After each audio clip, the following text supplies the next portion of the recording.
Good morning, everyone. Thank you for attending this event. This is our first event that we're doing specifically for professionals. And I am pleased that the Golden State Pool Trust, Steve Dale from the Dale Law Firm, and Bay Area Housing Corp are here to host this event. And we will be making a recording of this, and we will be sharing it up and down the state of California that will be helping lawyers, professionals, and other fiduciaries that are out there to understand a little bit more about what it takes to advise people, special needs trusts, a little bit about the regional center system, understanding the Golden State Pool Trust, and hopefully you understand a little bit about legacy. So we welcome you here today. If you have questions, we will be repeating the questions because it's not going to be heard from way back then. So thank you, and we look forward to beginning. And I'm pleased to introduce Steve Dale, who's going to kick it off and talk a little bit about what he does, why he does it, and give us some wise wisdom. Steve. So I'm going to begin with a short introduction, and I'm going to turn it over to our executive director here, Mayor Ebel. But first off, a couple of housekeeping things. For those of you that are taking this for credit, there'll be a number of codes that come up that will show up here on the screen. For those of you that are watching, if you see the codes, you're hallucinating, okay? Because once again, I'll be adding those later, but in order to get credit, if you're a private professional fiduciary or an attorney, once again, this is accredited by the State Bar of California here, by the North Bay Housing Coalition, which is our nonprofit that basically owns the Golden State Pool Trust here. So once again, for those of you doing this for credit, once again, look out for those codes. And on the screen, you'll see a link to the Golden State Pool Trust website here where you can download the form for getting credit. A couple things before we get started as we get into this. This is put together for attorneys, fiduciaries, professionals. Don't tell them this is really at a level that is for families as well. So we kind of talk down to the professionals here, but part of this is an introduction to not only this specific program, but as we're going to see, and we're going to be repeating this over and over again, I would say as an attorney who focuses entirely on special needs trusts, clearly, where will my child live is the greatest issue that we deal with, second to nothing, right? So part of this is the complexity of the system and all that. I will mention that our focus is going to be on developmental disabilities. Obviously, all Californians, whether disabled or not, housing is an issue. Here, I will say for folks with behavioral health issues and that sort of thing, a lot of this will be relevant, but of course, one thing about California, and we'll kind of go through how did this happen, is that for folks with developmental disabilities, intellectual or developmental disabilities, here we're blessed to have the regional center system, which is only here because of the advocacy of parents. Believe me, it wasn't done because politicians thought this was a really nice thing to do. It had to do with a lot of parents here who, once again, were very concerned about what is their future, especially as we shut down California's institutions. And we have arguably one of the best systems in the country, I will say. It's only there because of advocacy of families, and as with what happened with mental health, without that advocacy, these supports could go away. So that's going to be a big thing as we get into this. Last thing, a little push for the Golden State Pool Trust.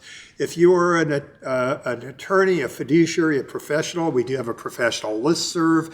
A lot of what we do is we provide assistance for persons doing this planning. And as we were talking about just before we got started with this, you're going to get a little taste of this. This is not a simple system. One thing which I think is oftentimes a problem is that I've been doing this arguably for 30 years, maybe arguably for 50 years, depending on how far back we count here. And I'm seeing the system get more and more and more complex. It is so hard sometimes to keep track of all of these programs and how to use them and what they do. And oftentimes we find ourselves as parents, professionals, as advocates having to educate our own workers and that sort of thing here. And this is why it's so important to keep up on this sort of thing. So we're going to give you an introduction to an approach on how to actually make this work and how to tap into the regional center and ideally give you options, and it's always about options, some options about if you're looking for sustainable housing, how you might do that. Now, it's my pleasure here to introduce Mary Ebel, who is the Executive Director of the North Bay Housing Coalition, who's going to kick this off talking a little bit about the regional center system here. And then after a short break, then we will get deeper into the woods and get into some of the specific programs. So with that, we're going to take just one moment to switch PowerPoints here, and then Mary will introduce us to the regional center system. Well, good morning, everybody. Can you hear me in the back? Louder. Louder? You got the voice, Chris. So I'm here to introduce you all to the regional center system. Many of you be working with individuals with disabilities. You may not even know whether they have an intellectual developmental disability, commonly referred to as IDD. There are people who have behavioral health issues. There are people who have physical disabilities. What we're speaking about today is specifically persons with intellectual developmental disabilities. I want to introduce you as professionals understanding how important it is to know the resources that are available through the regional centers. So again, I'm going to give a high-level overview of regional centers and kind of how housing factors into it. The critical part of knowing how the regional center works and how to maximize resources from it. So our objectives today, again, is to understand the California's regional center system. It's pretty unique. It really is unique to California. Identify housing models and supports through the regional center, and recognize legal and planning considerations. So what's a regional center? There are 21 regional centers in California. It was, as Steve was mentioning earlier, created under the Frank Latterman Act, and there's a longer term, but back in the late 60s and into the early 70s, where it starts off with just a few regional centers, and then it has expanded to 21. They serve, again, persons with IDD. And it is possible that people who have a dual diagnosis, so you may have somebody who has an intellectual disability who also has schizophrenia, as an example. So it is possible that the people are dual diagnosed. There is an assessment process that they go through at the regional centers. So when I get phone calls and need people interested in our services, my first question is, are you served by a regional center? And they go, what's that? I said, well, and I explain what it is and how to contact their regional center in their specific county, and then be able to begin the assessment process. It is funded through the Department of Developmental Services, or DDS.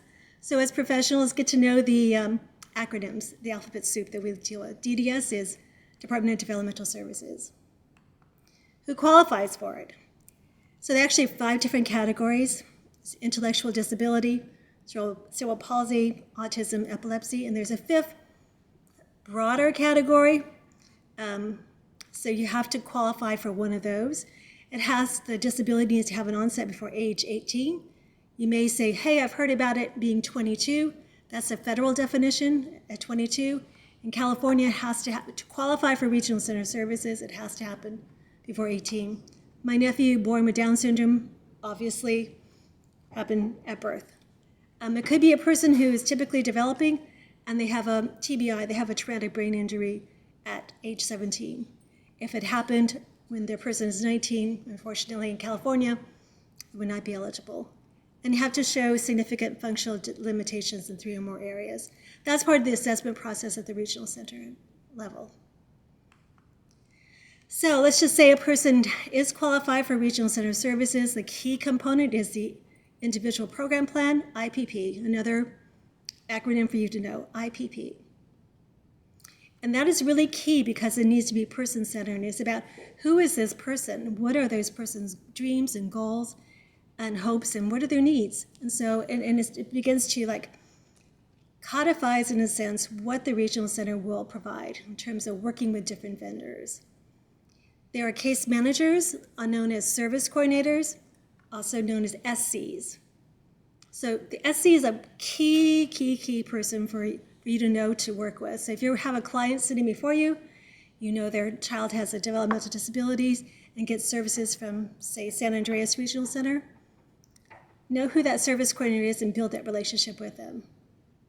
Get a copy of the IPP if you can. That way you're able to see what the regional center has in their documentation about that individual. Because they'll touch on things like residential, healthcare, what the healthcare needs are, recreational. So they try to be comprehensive in all aspects of the individual. And then what happens, there are vendors. So there are agencies that are vendored or authorized to provide services and paid by the regional center. So there are, like my organization, North Bay Housing, we are a vendor through North Bay Regional Center to provide housing services. Big Area Housing Corporation has provided services for SARC, San Andreas Regional Center, so they're a vendor. There are a variety of vendors. There are behavior services, there's job coaching, there are day programs, transportation, housing-related services and supports. That's where my organization and Chris's organization come into play. There are independent living services, ILS, another acronym for you to know, and supported living services, SLS. Really, those are key services for you to be aware of, because there's the beauty of the model we're proposing to work with that my organization and BACH does is separates out housing from services is a really key distinction, where my nephew, for example, with Down syndrome can live in the family home and choose, I want this agency, that agency. He has that choice to make, that option. So it's really important that people know they have choices that way. And there are a variety of ILS and SLS agencies that are vendored by the regional center to provide those services. So for example, my nephew says, I really don't like this SLS agency anymore. He can choose to remain in that home, but choose a different provider. It's really important that people understand that housing is an important piece, and that's what we're here to talk about during this session, and that services are needed. And as part of the assessment process for services, like, okay, my nephew would need 24/7. Other people may not need that much. They may need just ILS, which is, I think, about 40 hours a month. So it's really limited. And as you might imagine, even from the terms, independent is more, how do you help people teach skills, how to cook, how to clean, how to budget, take your medication. But supported living services can be up to 24/7. So some people think, oh, my child can never live on his or her own. Just be aware that that is an option for 24/7. Sometimes you may need to really advocate with the SC, the service coordinator, but it's important to know that these programs exist. So the regional center's role in housing. So regional centers coordinate support in the form of ILS or SLS. It does not own the house. That's where organizations like BACH, North Bay Housing Coalition, there are a variety of agencies throughout the state. That's where they come into play. These are the agencies that could and do own houses, lease it to a provider or lease it directly to the tenant, and then the services are come into play. So important to know that the regional center does not own houses. They do promote community-based living in a least restrictive setting.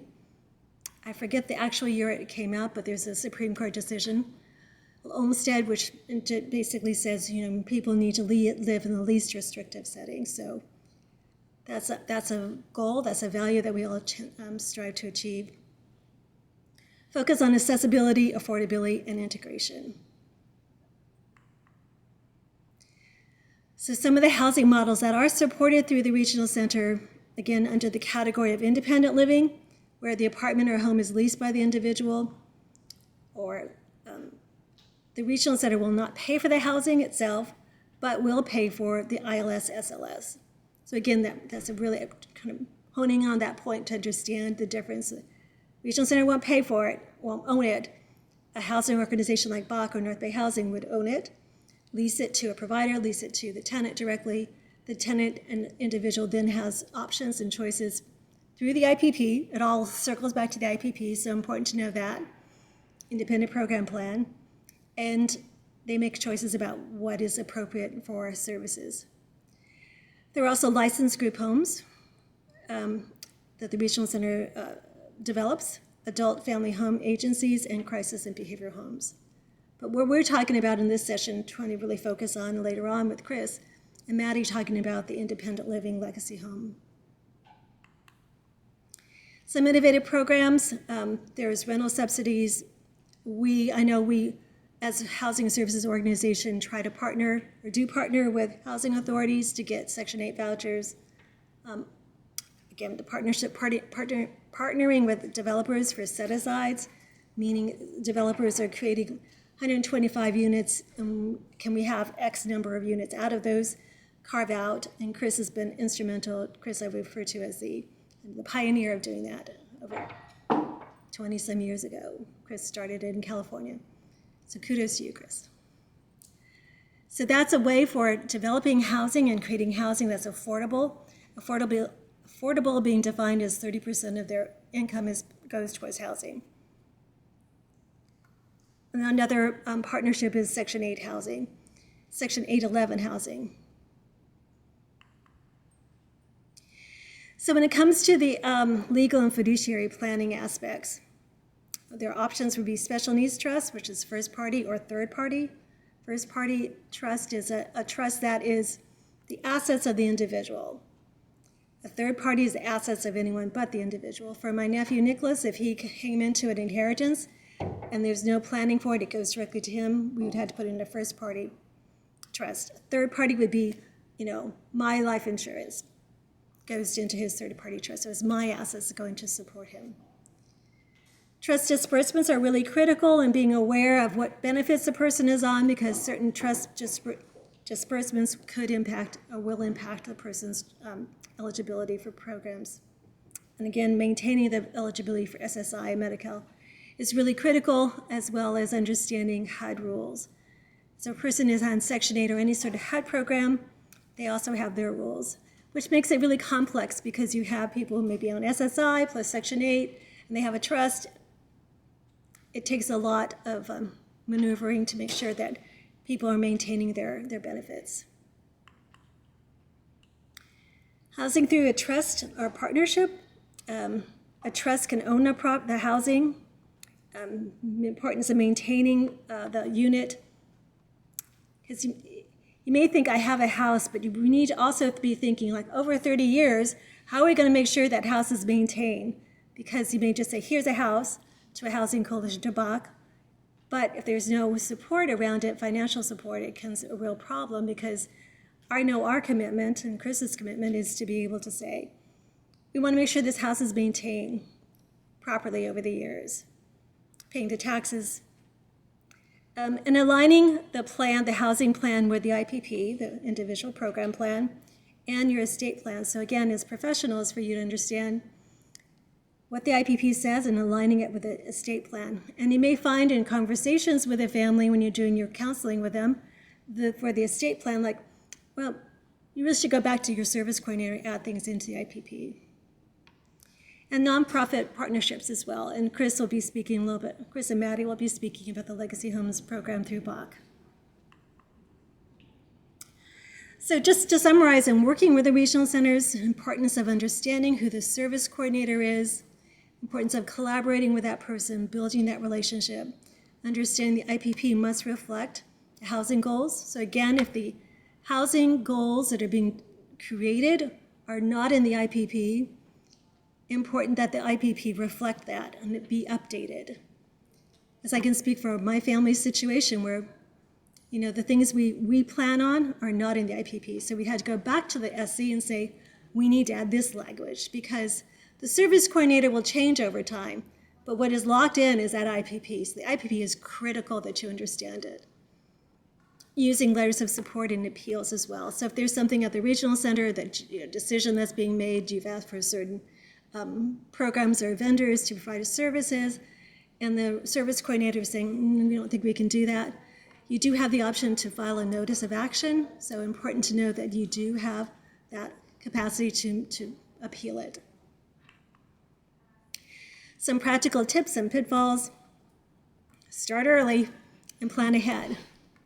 I know it's really difficult when we talk about this kind of, as family members, you really have that heart to like, what's going to happen? Not if, but when I'm not here anymore. So the importance of supporting your clients as professionals, supporting your clients to help them plan ahead. Set the realistic expectations, ensure long-term sustainability of supports, and build those relationships. And I'm just having here, because as we speak, we're recording in San Jose, but the relationships with the regional center. And if you need to know what regional center your catchment area is, you can go to the DDS website and there is a map. Like for example, if you're in LA by chance, there are 7 different regional centers in just one county. Whereas Alta California Regional Center covers 10 counties. So it's all about the geography and the population of each county. So understanding who your regional center is, I have here build relationships with BACH, Bay Area Housing Corporation. Again, you'll hear more from Chris and Maddie later. And locally here in Santa Clara County is Parents Helping Parents, which is a great organization for families helping understand how to maneuver through a very complex system. And not just the fact of maneuvering through a process, but understanding as well the emotional, just the process of going through this. I mean, we are facing as family members our own mortality when we talk about this, right? We're just like, and none of us want to admit that. None of us want to think about life without us, but at the same time, we as family members, we have to do that. We have to take the steps to do that. And as professionals who are working with these families, really understanding the emotional, mental journey that families are on as well is important. So not just like, here's your document, sign it. It's like, it takes a lot more. So I just encourage you to be aware of that and support the families on their journey. Some case studies, some examples where a person may be living in the family home, and through a BACH's effort in San Jose area, they got more housing vouchers, and so they're able to move into community home, and they get supported through supported living services, SLS, supported living services. They're in a licensed home and they move to an apartment and they share it with a roommate. You have a trust-funded housing transition. So money is in a trust and you build a housing plan that Steve will touch on. And you also have legacy homes that, again, Chris and Maddie will touch on. So happy to be here. And so let's dig a little bit deeper into the whole world of services surrounding houses and that kind of thing here. So, part of this is, even we start off with the question, is the purchase of a residence for your developmentally disabled child right for your family? And the answer is, well, let's explore it, okay? One thing when we're talking about planning, it's all about options. I know for myself, here as we go through this, as a planner, as a trustee and all that, it would be so much easier if everybody with a disability had the same needs and had the same resources and all that, but that's not what we signed up for. Part of this is these are individuals here, and a plan that fits one person may be incorrect for somebody else. And that's part of community living, is not just physically moving into the community, but it's also being part of the community. And how we're going to do that is going to be different for different individuals. So this is how I like to begin with these programs. And we were joking about this. Here, this may actually answer the question, how many dolls does a 73-year-old need? Here, well, I actually have a whole bunch of them, but I brought one here. And this is what I like to illustrate as we go through this. So let me introduce Kathy. And for some of you that are watching this, this may not be that hard to imagine. So just imagine that you have a 17-year-old daughter named Kathy. I'm going to put Kathy down. You behave yourself there. Okay, and so let's say you have a 17-year-old named Kathy, and let's say today that she has autism. Okay, by the way, Kathy has had every disability under the sun here.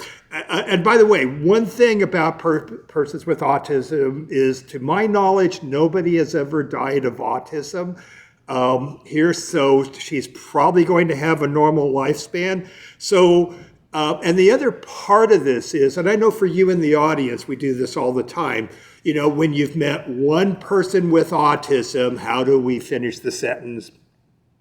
You've met one person with autism, right? Once again, it would be really nice if they were all the same, but they're not, okay? But let's just imagine in this case that we know that Kathy is going to need some level of assistance for the rest of her life. And so planning for her is going to be very different for somebody who doesn't have a disability, okay? So here's our quest. How are we going to provide for her? And you know, I often get this. I get clients come in and almost, it's amazing how they always say this. They say, I want to get this plan done so that if I got hit by a bus, and I've actually had 3 people, be careful around AC transit here. But let's say that happens. And so you get your plan done, you have this wonderful plan put together, and then you're hit by the bus, and now the plan goes into administration. And just imagine this. She's supposed to live until she's 87 years old. Now, I've been involved in the disability world since I was a child, and I have seen such changes over the last 60-some years. What's going to happen in the future? I have no idea, right? So we better make sure that plan is really flexible. So we don't know what benefits will be available over the next 70 years. A lot of people assume, for instance, that SSI will be around forever and it's going to have the same rules and all that. We are taping this in 2025. We don't know if the rules will stay the same into 2026. We don't know that they won't change. We just don't know. We don't know if the agencies out there will be available during her lifetime. And I will warn you here, I'm a bit of a pessimist, so you better hope that I'm wrong, and I hope that I'm wrong. But I watched early on with mental health, with deinstitutionalization, that my father was very involved in, a robust program that was put together early on, and there's virtually nothing left. Look under any bridge and see the result, right? Could that happen with persons with developmental disabilities? The best way to see that doesn't is to advocate, okay? We don't know what the best choice is going to be for a trustee. One of the things we're going to talk about, and I will tell you, when you're doing trust planning, the choice of trustee and management system is the single greatest issue, whether this thing is going to work or not. And as we're going to cover in a lot more detail, a lot of this is not intuitive. For you that are a parent out there watching this, I bet you can't remember your life before your child had a disability and you got all involved in this stuff. Well, a lot of times we assume that other family members are really following along here, and that's not necessarily so. You know, part of disability advocacy, part of planning, part of all of this is really, it's a constant learning process here. And so we need to make sure that people understand the system, the do's and don'ts, or at least know where to get help. And providing appropriate housing and proper supports is a huge challenge. Always has been, always will be. So what keeps the parent of a child with a disability awake at night? I will tell you, it's the greatest concern we hear. You know, in our office, we've seen thousands of clients. Without exception, number one is, where will my child live here? And that is the greatest concern that I see. Now, there's a couple of Daleisms I like to go through, which is, I know people say, I would like a simple answer to my situation here, and I wish I could do that, okay? Disability and simple are two words that seldom go together, and we're going to approach that. A lot of this will seem absolutely overwhelming, and that's not our objective here. You know, the fact is, if you tackle this on a step-by-step basis, you can do this, right? And not only that, even better, you can understand what's going on. And oftentimes, you know, speaking out there to the families and all of that, you are your child's advocate here. And so the more knowledgeable that you are, the better. We all love the regional center, and I please, for anything I say today, I don't mean to attack the regional center. The regional center has its problems. It has turnover problems. Oftentimes we'll find that the families know more than the service workers. Service right? coordinator. Service coordinators. There we go. I've already botched one of the acronyms here. And so it's one of those things where you need to always be on top of this. And when you're told no, you know, a lot of families I work with, no, it's just not an answer that they accept. You know, oftentimes that there is an answer. And if there isn't, maybe we should find one. So, as I said, the following, this is from your attorney, the following is for education purposes only. It's not a substitute for legal counseling. And here's the other thing. Did I mention these programs keep changing and changing and changing? So we're going to be discussing state-of-the-art planning for May of 2025. If you're watching this in May of 2026, things may have changed. So it's one of those things you have to keep up with. So how did we get here? How did this happen? You know, and I think the history of how this happened is really important. It helps us understand where we're going, because a lot of families, when you get into this, you kind of figure, well, this is the way it's always been. I'm here to tell you it isn't. And I won't spend a lot of time on this, but my family worked in institutions for 3 generations. I actually, as a small child, used to walk the grounds of Agnew State Hospital when it was a state hospital and was really a farm-based community, and which just seemed natural to me. Now it seems a little irresponsible on my parents' side doing this, but it was really common that family would, you know, go to the institutions and work and do that kind of thing. And of course there were some terrible things that happened, but with that, we have seen, as the movement away from large state institutions into the community, it's been a real challenge, okay? So in the 1960s, California joined a national movement of closing down state hospitals in favor of community programs. The promise was, let us shut down these institutions for both, and the primary focus was mental health, and after that came developmental disabilities. And the promise was, and it was kept for a short time, that we will fund the community with these well-funded community mental health programs, and they really did exist. They're all gone now, but there we go. The promise would be to replace those institutions with well-funded programs for persons with mental illness.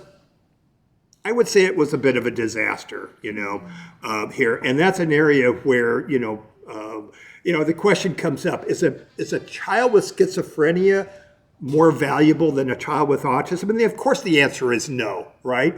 But unfortunately, the services are vastly different. So for those of you that have loved ones with mental health issues, this is where NAMI and organizations like that are so important. Our focus today is going to be on developmental disabilities and a different path that happened. So for persons with intellectual and developmental disabilities, a system was created called the Lanterman Act, okay? By the way, one of the programs we do at the Golden State Pool Trust is that we did a program, and we're keeping this up, with the ARC of California called Keep the Lanterman Promise. And you can find that on the GSPT website, which is a crash course into the Lanterman system. And as Mary had said in the introduction, the IPP is everything. If it's not in the IPP, it's not a thing. And we're going to get a little deeper into this. Right? So for programs under the Lanterman Act, the system is incredibly strained, right? Unfortunately, it's been very difficult for the vendors, for the regional centers and that sort of thing to try to keep up with the funding of the need, the incredible increase in the need and that sort of thing, and also to be able to have a competitive wage, and that's always been a struggle. A lot of it has led to, whenever we have those strained services, a lack of availability of key services here and concern about the quality of services. Once again, one thing that's key, as Mary was going through, everything goes through the regional center system. There are 21 regional centers. By the way, the regional center is not a state agency. It's not a government agency. It's a nonprofit organization that is run by families with persons with disabilities and persons with disabilities themselves, right? So once again, this is why involvement with the regional center is so important, to make sure that we don't run into the same problems they had with mental health, because believe me, it's all about advocacy, it's all about families, it's all about people demanding things.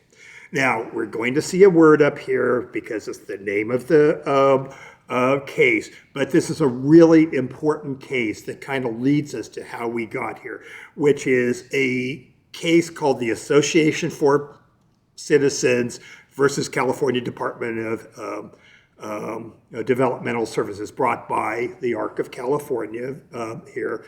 And with that, the California Supreme Court, back years and years ago, when they were having a budget problems are not new, right? You look at the amount of the budget problem back then, it was a small percentage of the budget problems we have today here. But with that, the Department of Developmental Services said, well, we have to live within our means, so we're going to start cutting back services.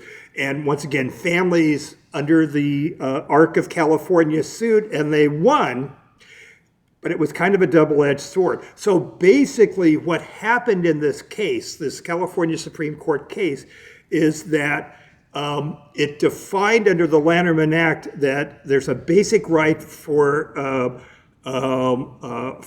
providing services. And the right it grants to developmentally disabled persons here is to be provided with those services to enable them to live more independently with a productive life in the community, which is important. We're not just talking about putting a roof over their head and feeding them and nothing else, because if all we're doing is moving people from large institutions in the community, but they're not engaged in the community, and that, what did we do? All we did is move people from big institutions to small institutions, and we really didn't do anything. It established that the Lanterman Act is an entitlement, meaning if you're a person with a developmental disability, or if you're a family member advocating for a person with a developmental disability, the regional center telling you that we cannot afford this, that is not the answer, right? Now, it doesn't mean that money doesn't matter, but they're entitled to services here. And just interject here, the importance again of the IPP is critical. So if there's a service or something you want, got to make sure you're talking to your service coordinator, making sure it's in the IPP. If it's not in the IPP, it doesn't exist. So the court ruled that that doesn't mean regional centers can just spend themselves crazy here or overspend beyond their budgets here. And this is the chilling part of this, if the regional center budgets are not sufficient, DDS is required to inform the state legislature, and then the legislature must in turn either increase the funding or statutorily change the entitlement. This is something that for many of us that are advocates here is terrorizing, because once again, if we go from an entitlement to something that's really based on budgets and that kind of thing, then a lot of the options we're going to talk about will not be available. So under the Lanterman Act, once again here, DDS is responsible for coordinating the services to 400,000 individuals. I bet you that number is not correct, because it's increasing and increasing and increasing and increasing here. And of course, this includes not just folks with Down syndrome and that sort of thing. It can include things, folks with autism, epilepsy, and other conditions. Once again, Mary covered that too a bit. So here's the challenge. The regional center and vendors contract under the Lanterman system has been horribly underfunded for years, right? And the problem has been because oftentimes they can't pay a competitive rate. We see the turnover over and over and over, which, by the way, this is incredibly rewarding work. And for those of you that are looking at working as service coordinators, I know for myself, I worked doing hands-on care for years and years and years, and I think it made me a better attorney. And we'll just have to see how that goes. And once again, you gain so much, so many skills by doing this work here, and you'll learn skills that you'll be able to use for the rest of your life. It's just too bad they don't pay you more. Nonprofits that build housing and provide residential services heavily rely on state and federal funding. So the normal course with group homes and things like that, and this is where the legacy option is going to be somewhat different here, is that's all dependent on government funding.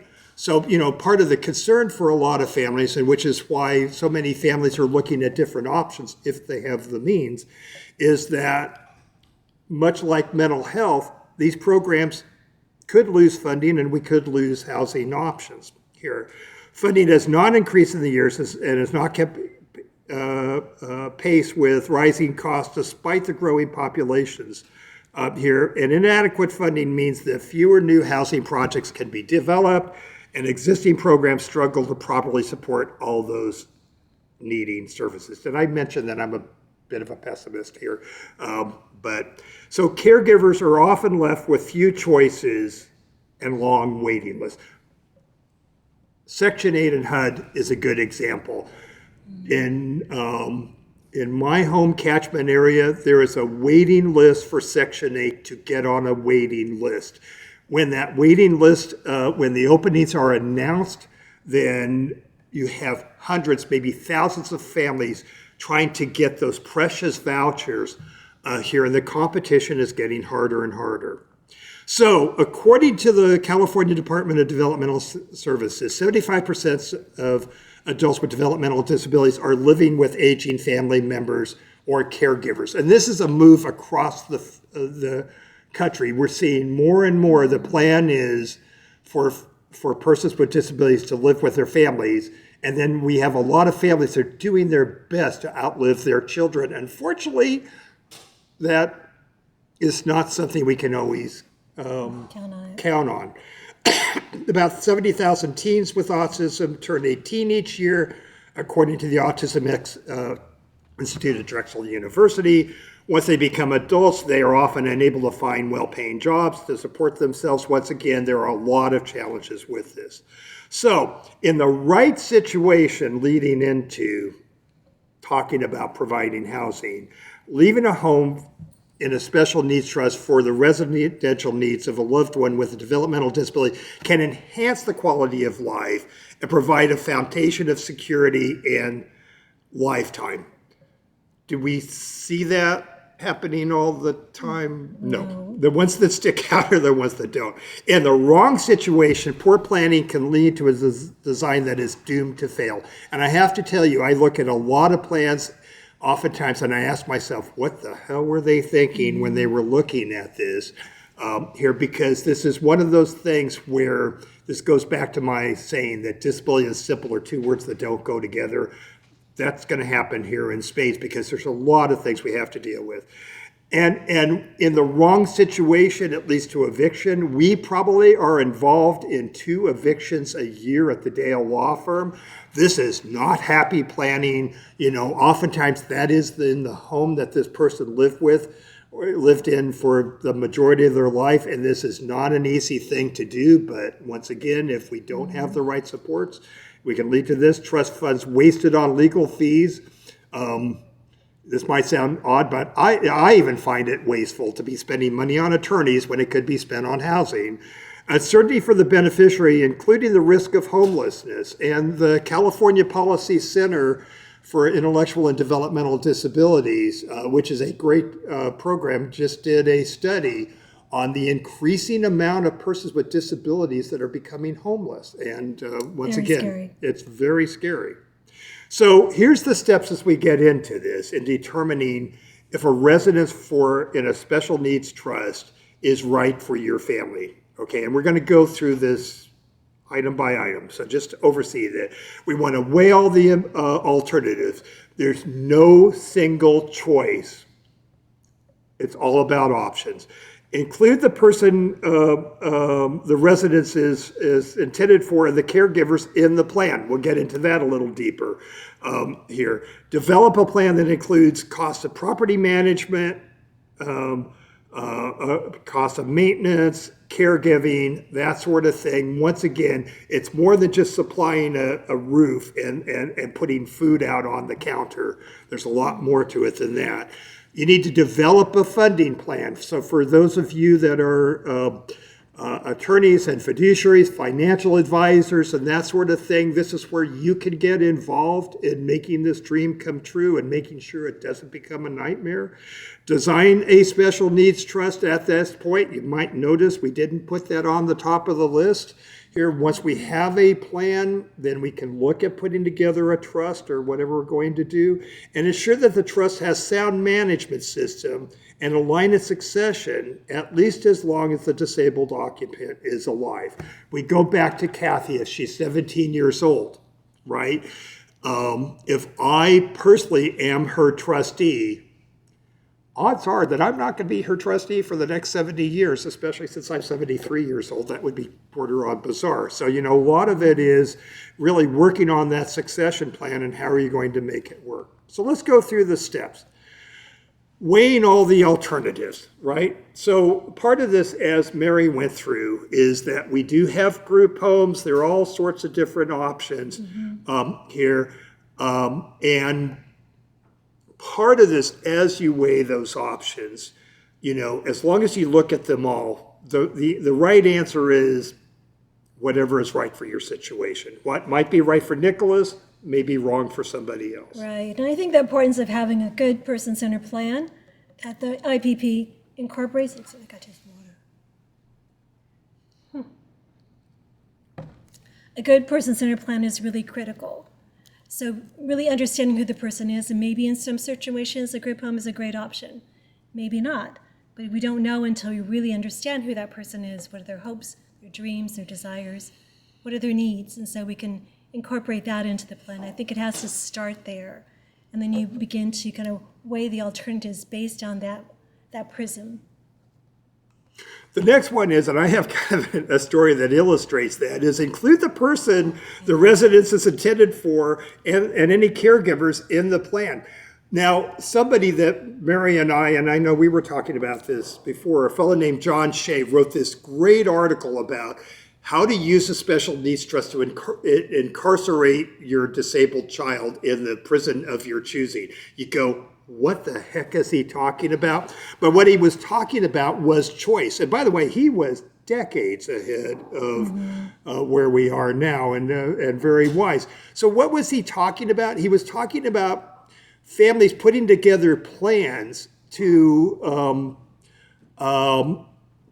for their child with a disability, but in fact, really not including the person with the disability and maybe not fitting that person's needs. Let me illustrate this. And almost everything I know I've done because I've done a plan and maybe it didn't work out the way I expected. So in this case, we have a young man named Daniel. Okay, I worked with his family, put together this great plan. I worked with his mom and they bought a house. It was a duplex here, and what they were going to do was rent out one of the units here to cover the cost, and Daniel was going to live in the other unit, and everything was going to be so great. I was so proud of this plan. By the way, Daniel sat in every single meeting. Although, did we ask Daniel what he wanted? Well, let's see what happened. So mom passes away, very sad. We get the whole thing set up here, and I get a call from Daniel. And Daniel says, Steve, or he actually said Mr. Dale here, he said, do I have to live in that house? While his mom was ill here before she passed away, he went to a group home, right? And he said, do I have to live in that house? And I'm going, well, what are you talking about? She says, I want to live in the group home with my friends. And he says, can I do that? And I said, well, Daniel, we put a lot of work into this. And he says, well, Mr. Dale, I guess we'll live there. I go, Daniel, what do you want? I want to live in the group home with my friends. Guess where Daniel is? Daniel is in the group home with his friends, right? So and then it came to me that I had done exactly what John Shea had warned about, which is imposing my thoughts about how Daniel should live his life and his mom's. And even though he sat in every meeting, he never said a word. And this is not what Daniel wanted. The point of the whole thing being is that it is all about options. But the other part of that is these folks are actually human beings, and they do have thoughts and wishes and things like that. So it's one of those things, the more you can include somebody in the plan, that's the better. Absolutely. Great. Next thing as we go through this. So it's not uncommon the parent will do the plan without including the child with the disability. Right. So oftentimes they're not sitting in the room anyway. Right.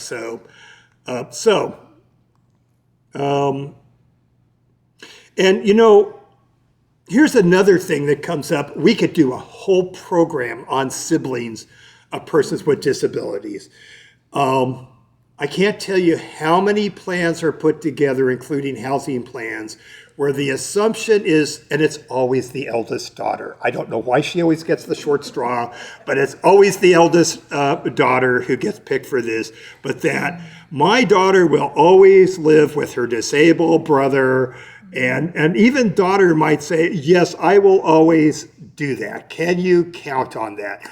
No, daughter's got a life of her own, and I can guarantee you she's going to marry somebody out of state, and she's going to end up moving and that kind of thing. So, part of the job as professionals and as advocates is oftentimes to challenge the folks we're doing our planning for, because, as I like to say, when you're hiring a law firm, you're not buying a document. You're hiring the experience of the law firm, and oftentimes folks who do this planning, which is why we really want to work with folks who are used to working with the regional center system and that kind of thing. When we're working on all this, part of this is that we spend a lot of time sharing what works, what doesn't work, and then try to apply it in that situation. So once again, siblings are an important part of this. And I'm not saying that we should not include siblings, but we want to be reasonable, right? So the steps in determining this is develop what's called a housing plan. And this is a plan that includes the cost of trust administration. These trusts do not administer themselves. There are expenses involved. The cost of property management. I will tell you, one of the biggest problems we see oftentimes is dealing with the property management. And once again, one of the things you have to ask yourself when we get a little deeper into this is like, how many roofs are we going to have for this house? How many water heaters? Those of us that are homeowners, we have a long list, and the list always gets longer and longer. Management costs, care management here, and that sort of thing. So talking about property management, and once again, Mary, with the North Bay Housing Coalition, you manage a lot of properties. So do these properties manage themselves? Absolutely not. It's really important as you're thinking through what it's going to cost to keep a house in a trust or legacy homes, is understanding what it's going to be over the course of the lifetime of your loved one. So doing an analysis would be really critical, and hiring, as a vendor, you can hire agencies like North Bay Housing or BACH to do this for you, because it's important to understand when is that roof going to go? When is the water heater going to go? How much are we paying in property taxes? Doing a budget so that it's really clear that it's going to work over the long term, because what we don't want to ever have to do as a trustee or as a nonprofit housing organization is say, gosh, we ran out of money. We don't have money to pay for the property taxes this year. So the plan just goes out the window when we don't consider this at the front end. And a good thing to look at is, once again, as we work with those dollars, this is often where the financial advisor will come in, try to do these projections. We also have to factor in inflation. My parents bought a house in the 1960s for $13,000 in San Jose, California. That house is now, which they've long sold it, darn it, here. And that house now went up, was listed recently for $1.5 million. It's a 4-bedroom house, nothing special, right? Inflation is a thing. So we have to look not just in today's dollars, but we have to look, factoring in that inflation is probably always going to be the same thing. As far as management here, and I'm just going to put these all up here. In the plan, there's a number of ways to do the property management, right? Yeah. Again, local property managers, you can also, again, if you're going to work with a nonprofit entity like BACH, they do their own property management.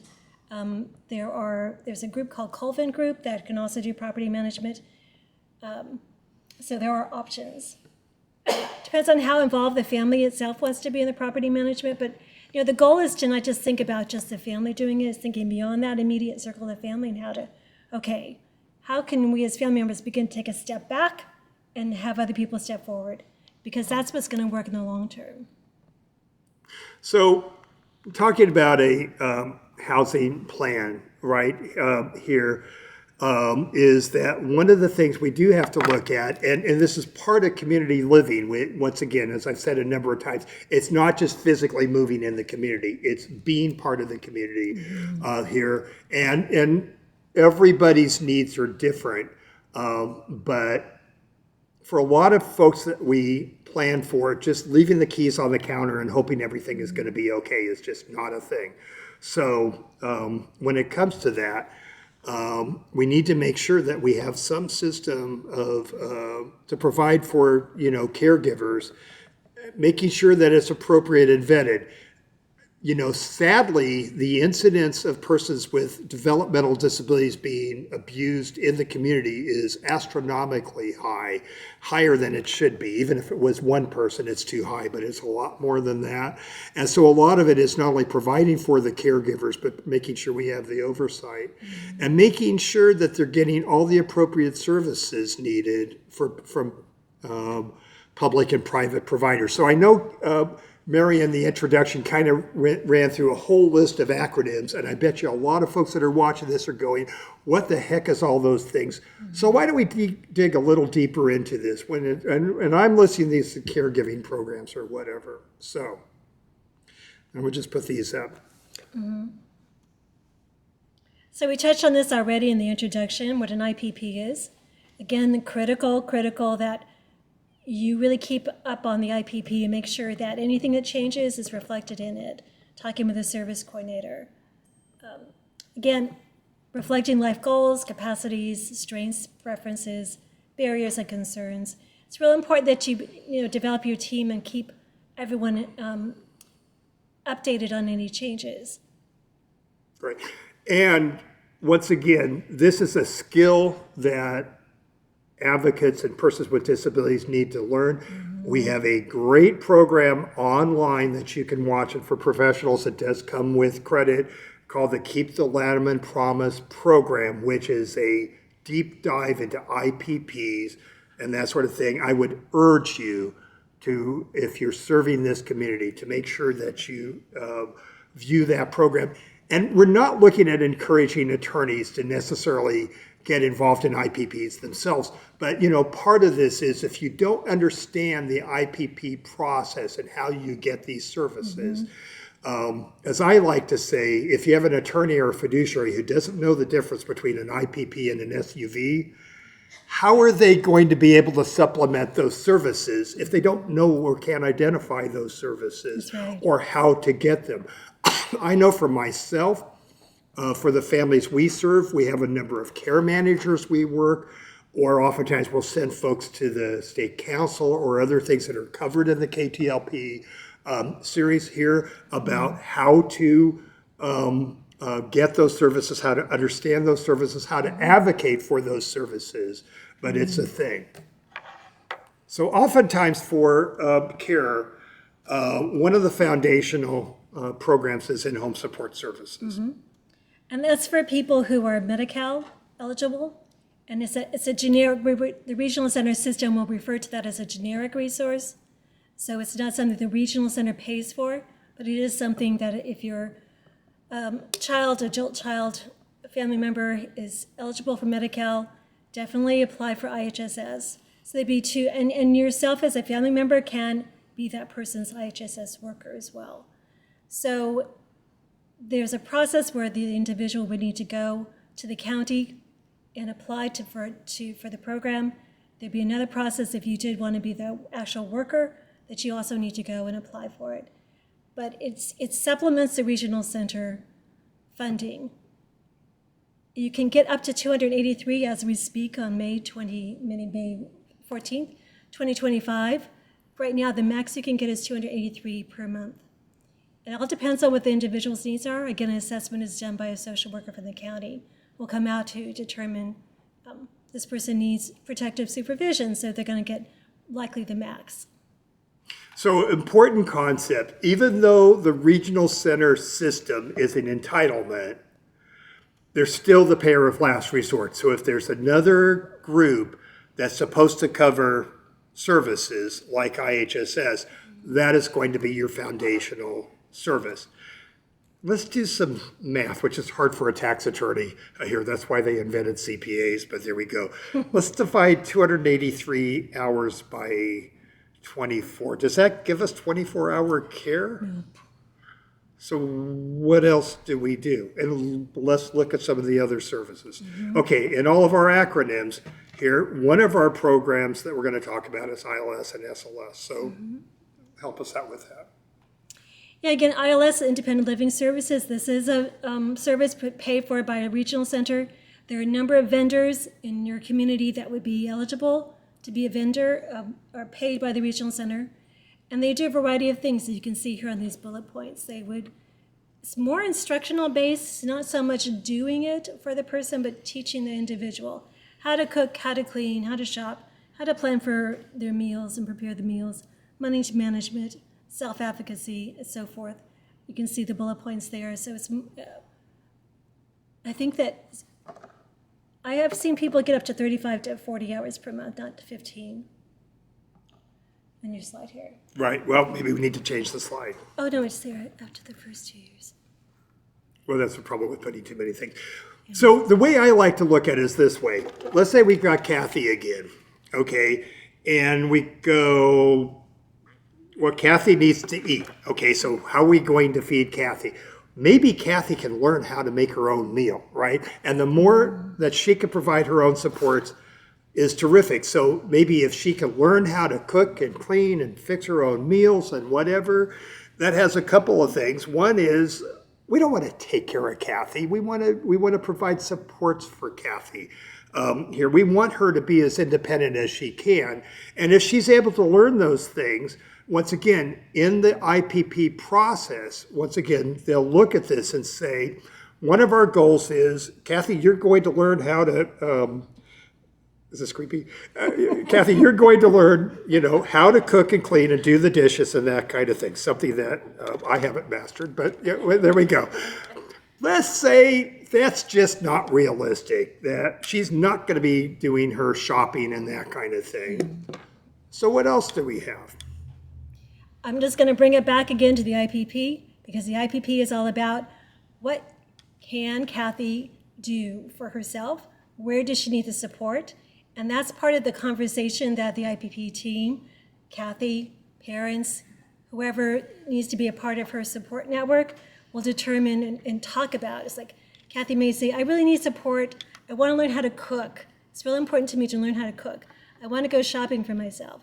So it's important that that's reflected again in the IPP. And even the IPP will say, we're going to then authorize 35, 40 hours a month of ILS support. And Kathy, or another example, if we talk about supported living services, or SLS, where Kathy cannot cook. No amount of teaching will help her cook. So she needs someone to do it for her. So that's where SLS becomes, because there are far more hours, and as I mentioned in my previous introduction, it could be up to 24/7. So if an individual cannot be left alone at night, it could be that they have live-in or round-the-clock support. Right. So once again, it's kind of a set of building blocks. This is a program I love. Personally, it's relatively new. It was called Coordinated Family Support.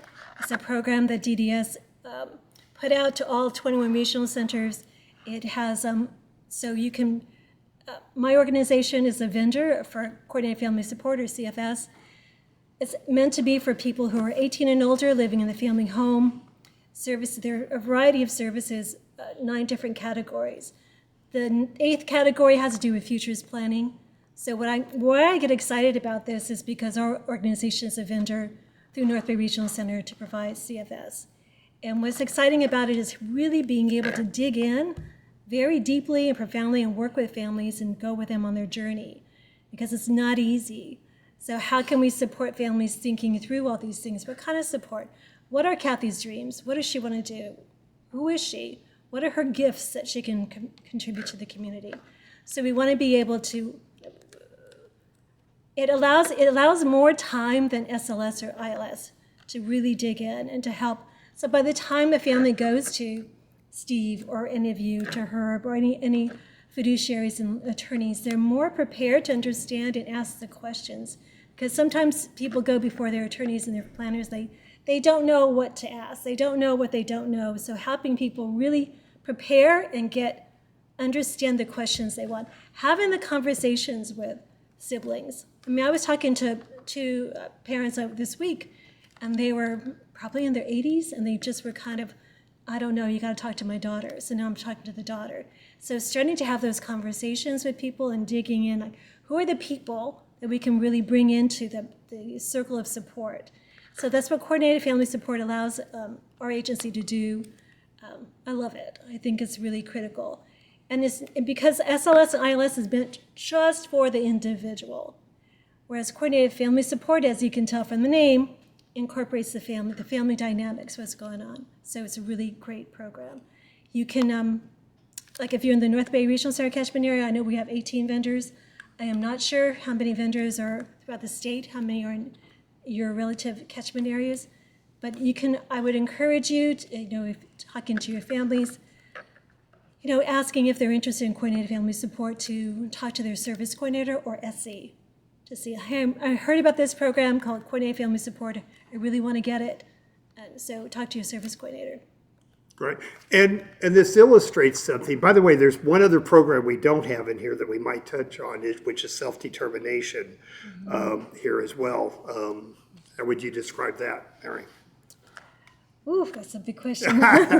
So I gave it to you. Self-determination, there's 2 different models now. There's self-determination and traditional. So traditional would be the regional center, you have your IPP goals, regional center chooses, or collectively you choose a vendor, and the regional center pays for it. Self-determination allows a little more flexibility with the funding. You still get a budget, you have a spending plan, but in my nephew's case, we decided to move to self-determination, and we have the capacity to now hire someone to go bike riding with him, which you don't have really a vendor to do bike riding. In SLS don't always want to do bike riding because we've asked, and they go, no, too much liability, we don't want to do that. But we can hire a personal trainer to do it. So, and for Nicholas, it's really critical that he gets that 150 minutes a week. And bike riding is the only thing that'll work for him to get up. So we need to have, it gave us that flexibility. We're developing a micro enterprise for him to work on so he can, again, going back to person-centered, what does he really enjoy doing? He likes cooking. He likes being in the kitchen. He likes delivering his homemade marshmallows to people. So self-determination allows more flexibility. It's a lot more work for families to do, without a question. There is more work, but it's a decision to be made, and an option to be aware of is what's really important. So a couple things as we're listening to this. I bet you a lot of folks that are listening to this, your head is swimming between the ILS and the SLS of self-determination and this and that and the coordinated family supports and all of that. And it's an awful lot to get through.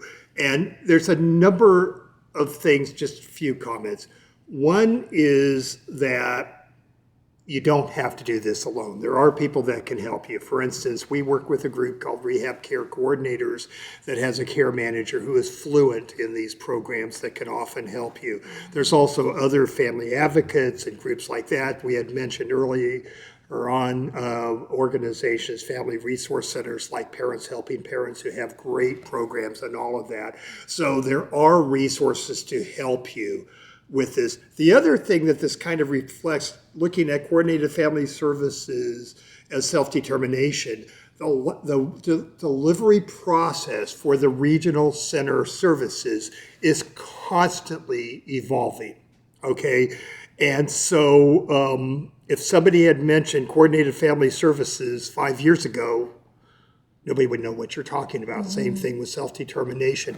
But as families are constantly advocating for, we need something that fits my child's needs, we're going to constantly see changes and hopefully an evolution, not a devolution in services. Mm-hmm. We're only going to get this if families and persons with disabilities keep the pressure on the legislatures. Here. Now, just going through this, backing up one slide, if part of what we're going to focus on, especially for the rest of this presentation, is an option about providing a home for a person with a disability and what's involved in doing this. What are the hazards? What are the rewards? And how can you make this work?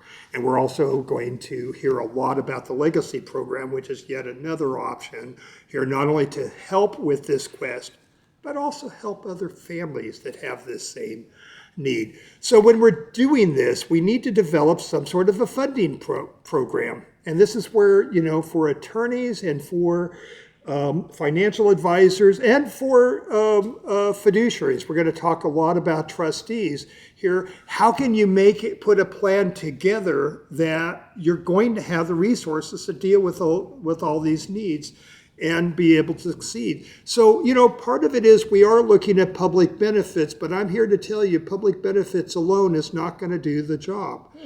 Oftentimes life insurance, when we're dealing with this, and keep in mind, never ask an attorney advice about financial planning. Look at my 401k and you'll know why. That's why we have professionals. But this is an area for a lot of families. Life insurance can be a really good tool, right? A lot of the folks we work with are relatively young and they can get a pretty nice life insurance, maybe a term insurance. I'm not going to get into term whole life and that sort of thing, but it is a way to go. I'm going to talk a little bit about use of retirement plans here of funding this, and how oftentimes if you have a large retirement plan here and you don't use it up yourself, here that could be a great way to do it. It could be done with sales of real property. You can in some situations, once again, in the duplex situation, maybe rent out one or whatever, but these places do not take care of themselves. Mm-mm. So if you have 2 units, now you have two roofs to worry about and 2 sets of water heaters and that kind of thing. But you have to put that all together. I think too, what's important, can you go back to that? Yeah. Understanding what I'm looking to get and support our families and through CFS, Coordinated Family Support, is like, what is the situation now? What's the budget for Nicholas to do the things he loves doing? What is it now? What's it going to be into the future? How much is my brother putting in, my brother, his father, putting into it? How much is my life insurance contributing to it? And where do we have a gap? And how do we fill that gap? It's really, and probably something that you need to reevaluate. By the way, for folks that are watching this, what we're going to be presenting isn't going to be for everyone. There are going to be some folks where you just don't have the resources to do this, and I quite frankly understand that. And by the way, you shouldn't feel bad or guilty if that's so. We have to work within the means of the family here. But once again, I think one of the options, if you can afford it as we get into this, is providing a home. As we were talking about, there's two parts of this. One is provision of the home.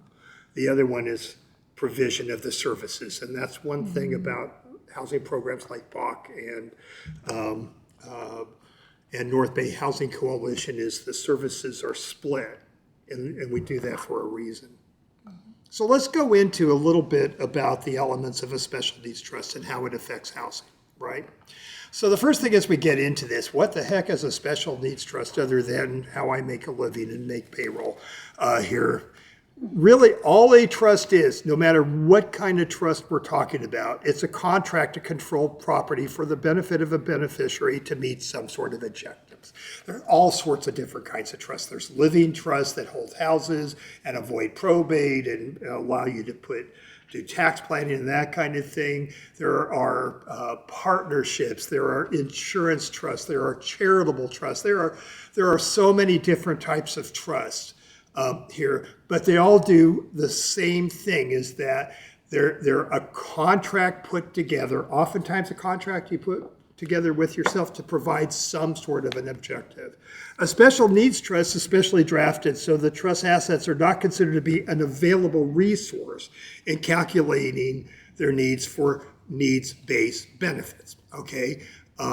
And so the core of this, and we're not really going to spend a lot of time on benefits themselves, but the core of this, if you ask most people, what is a special needs trust for? They're going to say to keep them eligible for SSI, right? Or that sort of thing. I know we're not going to turn the camera around, but how many people in the audience would like to be on SSI themselves? May it reflect? Nobody put their hand up here. Once again, oftentimes it is an essential program, but on the other hand, I wouldn't say it's the most disability-friendly program in the world here. And so most of the parents I deal with here, their objective is not to keep their kid on a welfare program. That's not their dream and hope or whatever. It's to help their loved one have the best life possible, to live in the community and have a quality life in the community, not just merely survive, right? So a special needs trust could do so many things, and more, I'm getting more and more folks who are setting up these trusts who specifically are not that interested in the public benefits. So you can use this trust, this contract, to do any number of things. If you're doing this for housing, we're going to have to make sure that we're really clear that where my child lives is of high importance, and this is how I want you to do it. And we have a fiduciary in the room, because part of this is any fiduciary who's doing this work, they're looking at this and saying, well, I see that you want your child to live a quality life in the community, and you're leaving me a house to manage and $100,000 for somebody who's going to live 70 years. I would have to be out of my mind to take that case, right? So we got to be realistic when we're doing that. Now, there's a thing called the POMS, which is the directions to eligibility workers for folks who get different kinds of Social Security, specifically SSI. And since for Medi-Cal, once again, another incredibly important program, it follows the same rules as SSI. We use the POMS a lot when we're talking about things. So with this, what the POMS says, and these are directives to eligibility workers who help folks get qualified for SSI and other programs. If the trust holds title to a home for the beneficiary, the house is not considered a resource to the beneficiary, meaning they don't own it, but they get to use it, and for all other purposes, they treat it as their own. And one of the advantages of putting a home in a trust is we don't know what Kathy's going to do over the next 70 years. We hope that she'll be happy and live in California. Why would anybody ever leave except our greatest export in California is Californians? Here, so what are we going to do if Kathy moves to Austin, Texas, which seems to be a favorite place for folks to go?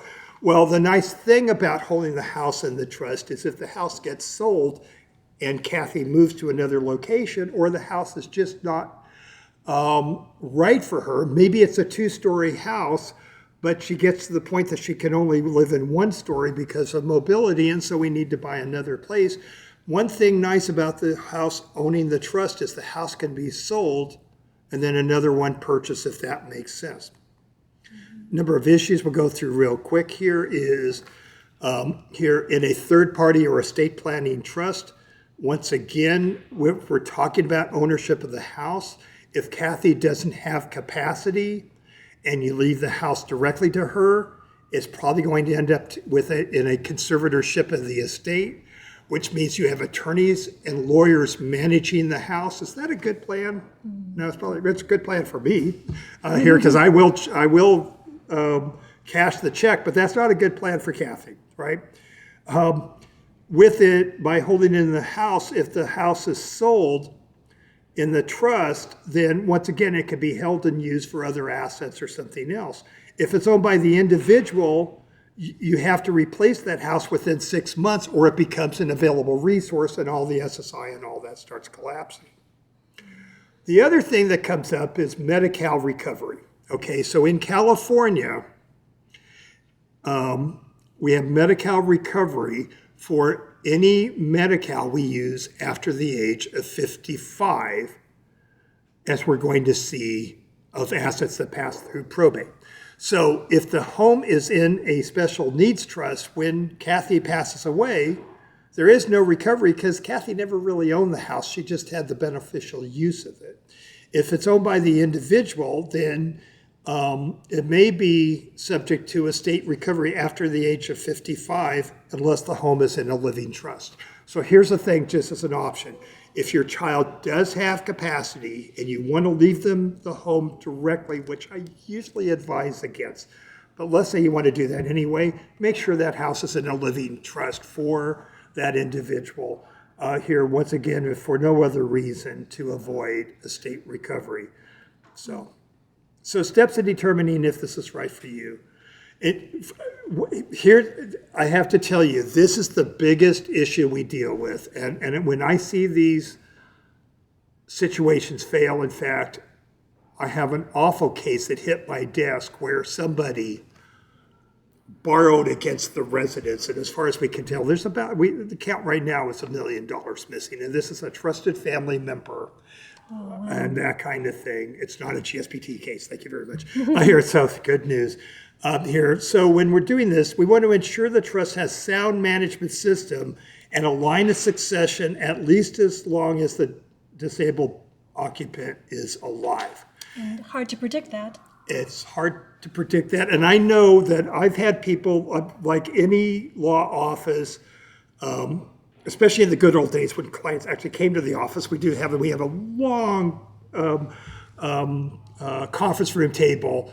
And I've had parents sit at that table and want to name their 6 and 7-year-old nieces so that they'll outlive Kathy and go, that is just not a reasonable way to go, right? So how do we make sure that we have clear management, the right management for 70 years or whatever the timeline is?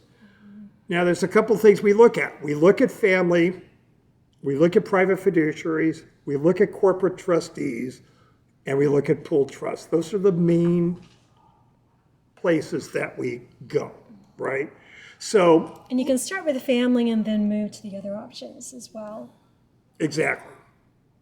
So part of this with family, okay, and just word to the wise, we are in no way saying that family does not have a role, okay, in this. And in fact, oftentimes we want to include family.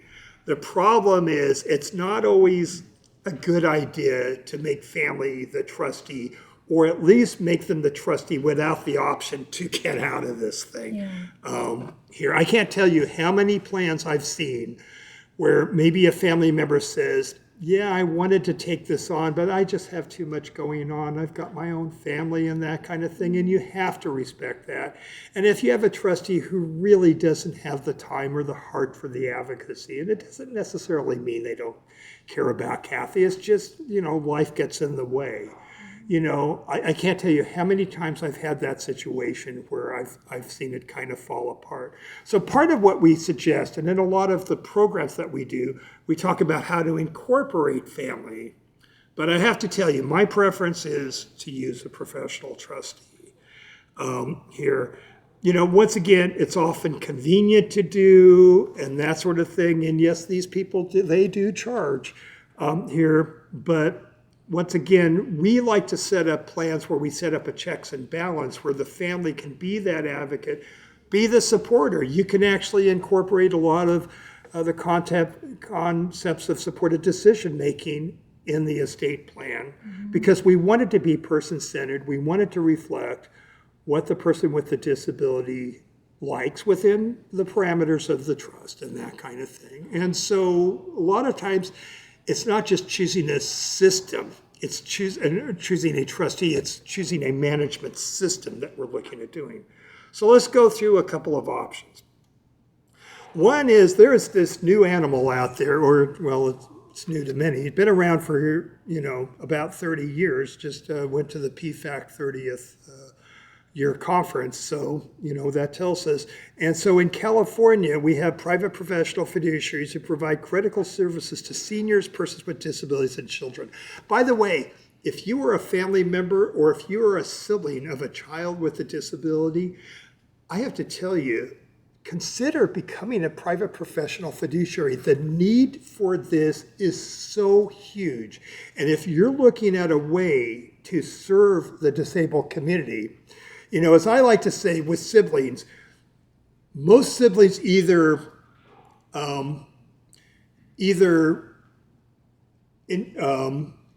embrace the disability community or they run as far away from it as they can, if they can, right? If you're one that this touches your heart and you want to serve, I can't think of anything better than working as a private professional fiduciary. It's a new area here.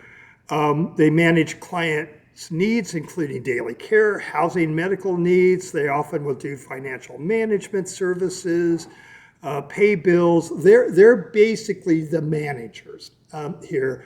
And they actually, in many cases, become the family's alter ego here about carrying on that advocacy, carrying on those payments and those sort of things after the parents have passed away. And it's not just during death. The other issue is, what if the parents become incapacitated themselves, right? I mean, once again, it could be that the parent is no longer able to be that advocate. So when you're looking at these things, there's a lot involved in it. I think also sometimes the parents just want to be parents, right, and not have to deal with being a trustee. Exactly. By the way, another thing when we're doing our planning, and I've run into this, as we saw, 75% of persons with disabilities, I think that number's low. I know in other states it's much higher, like in Texas, it's more like 90%, that the person with the disability is living in the family home. But here's one of the issues that comes up. Parents passing is part of life. I mean, it's disabled or not. But the problem oftentimes is that transition from the parent advocate to something different. Doing that upon the parent's death, I mean, if you think about it, isn't that the worst time possible to be introducing this change? That not only do you have to go through the change of losing that parent, losing that advocate, and oftentimes losing those supports here, but you're changing to a new situation. If the families can do it, it's really nice to make that transition before you pass away, so you can be there and say, honey, it's part of life. We're very proud of you. and that sort of thing. Something to consider. If you can and if it's possible, it's really nice to institute this before you pass away. So with professional fiduciaries, and I won't go through the whole thing, but once again, if you go to the Professional Fiduciary Association here, it'll tell you a lot of what professional fiduciaries are. And one way to find professional fiduciaries is to go to the Professional Fiduciary Association website, which is listed here, and you can find fiduciaries in your community. The other thing is, for those of you that are professionals, if you're an attorney, a financial advisor, if you're working in this area, I know when I get a new person I'm working with, the first thing I'm going to do is find them one, maybe two fiduciaries in the community to work with, because at a lot of times the relationship between the attorney and the fiduciary, is going to become critical, in this, because once again, it's kind of a partnership when it's all done. I could create for you a great trust that's going to promise to do all this stuff, but it's just a lot of paper, right? It's a piece of paper going to protect your child, and I have clients here, absolutely yes, but no. The fact is, no, that's absurd, right? What you're doing is you're laying out a process of how the care is going to be given, and in the end, it's the trustee that's going to carry that out. If we have a trustee that knows what's expected of them, has the resources to do this, this is something where we can be very comfortable. If we don't have that, we have a plan that you may feel like it gives you relief, but in fact, it's going to be real questionable about whether or not this thing is going to work. Something near and dear to us is a pooled trust. Here, and we just happen to be, I'm the trustee of the Golden State Pooled Trust. Mary is the executive director. By the way, are we the only pooled trust around? No. No, we're not. There's about 8 functioning pooled trusts in California. I'm kind of like the Golden State Pooled Trust, but each of them is different. Each of them have different focuses. And, so once again, whether you're an attorney, a family member, an advocate or whatever, getting to know pooled trust as an option is a good thing. The thing with the pooled trust, the way I like to describe it, it's kind of like a cross between a 401k and a special needs trust. So when you do a traditional program here, basically what we're doing, if you join a pooled trust in the traditional sense,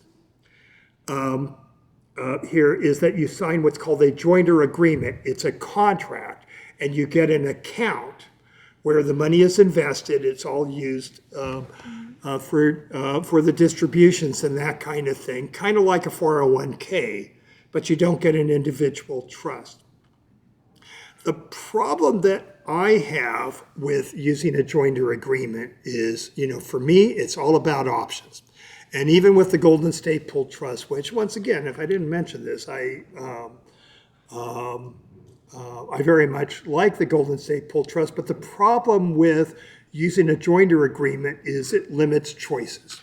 Rule of thumb, anytime you're doing planning, and the planning means you've limited your choices, that is probably the wrong path to go to. So if we have a joinder agreement, and let's say for some reason you just decide, I don't want to work with the Golden State Pooled Trust anymore, or maybe there's a different program, or maybe you move to Austin, Texas. Here, how are we going to have that mobility? How are we going to have the ability to be able to change trustees and change different options if we use a joinder agreement?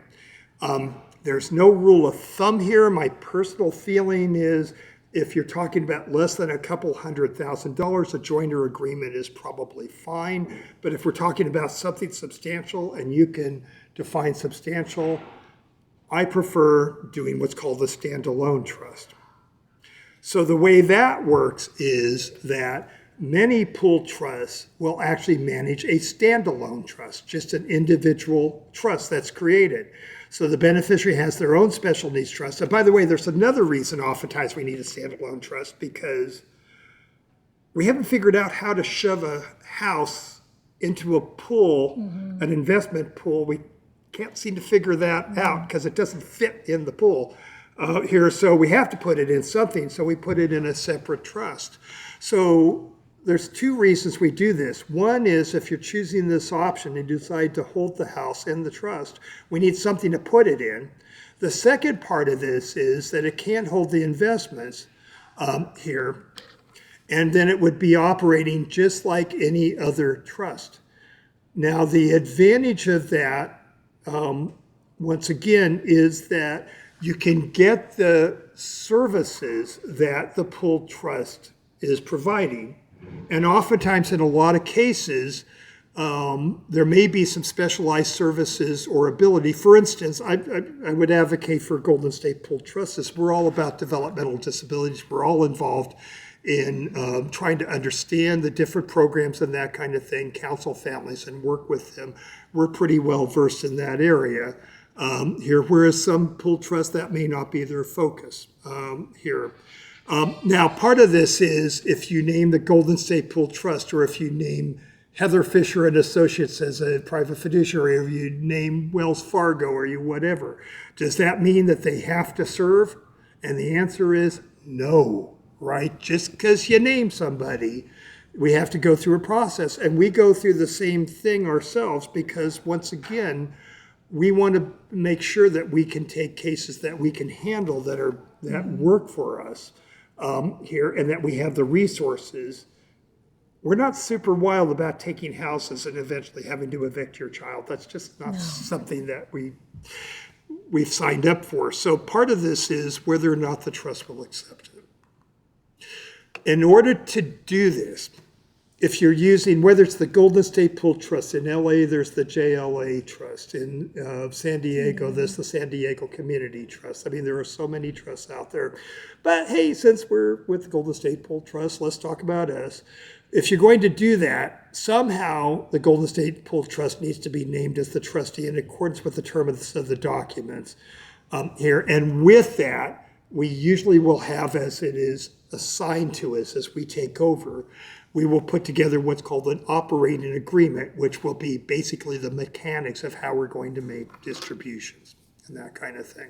A couple of things when we're talking about pooled trusts, and when you're choosing different options, we are like most pooled trusts. We are a call center. So like we are never going to meet with Kathy. We are not going to sit in Kathy's IPP.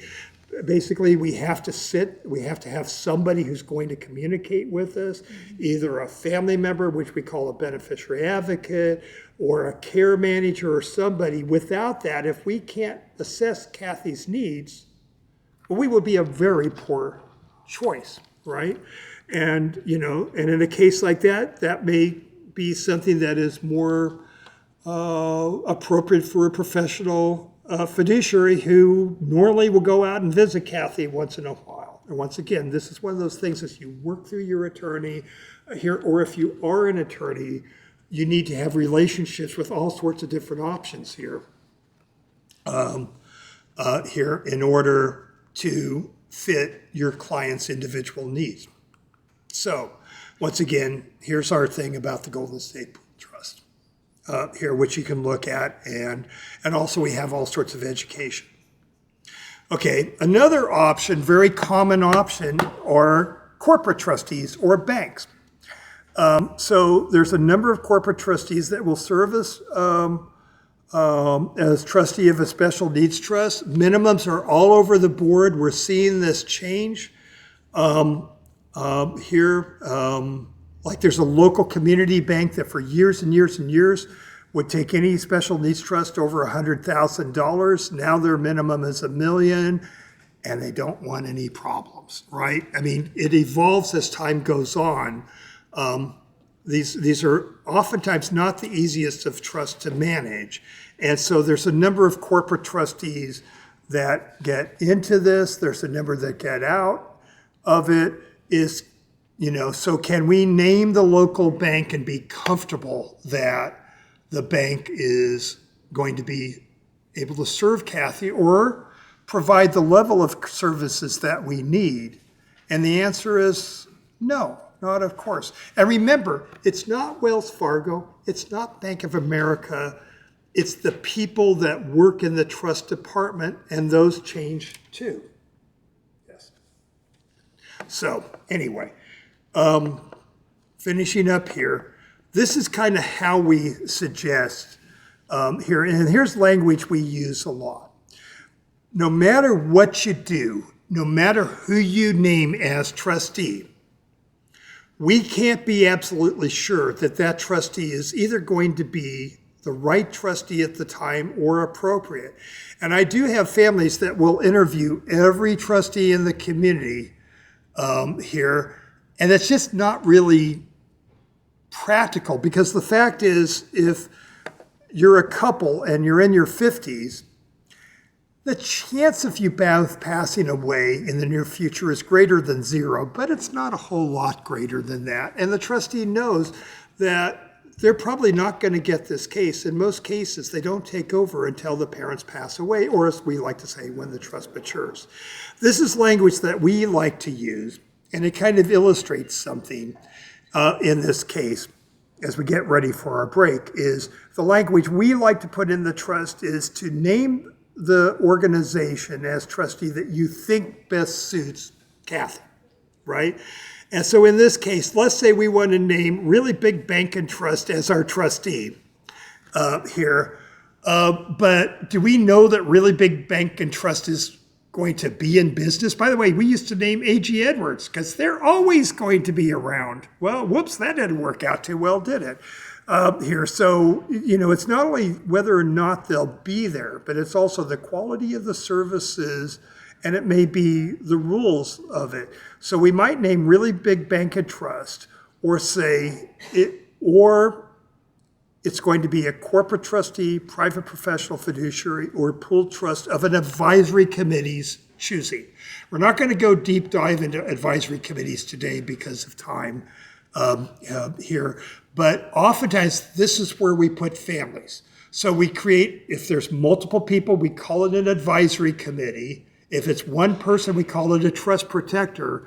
But this is basically where we have family and friends who advise on the trust. And the biggest thing they do is work on putting together an annual plan, a distribution plan. We go back to that housing plan, which, by the way, the housing plan is never done. It's something that has to be updated and updated and updated and updated as time goes on here. And also on being able to hire and fire the trustee.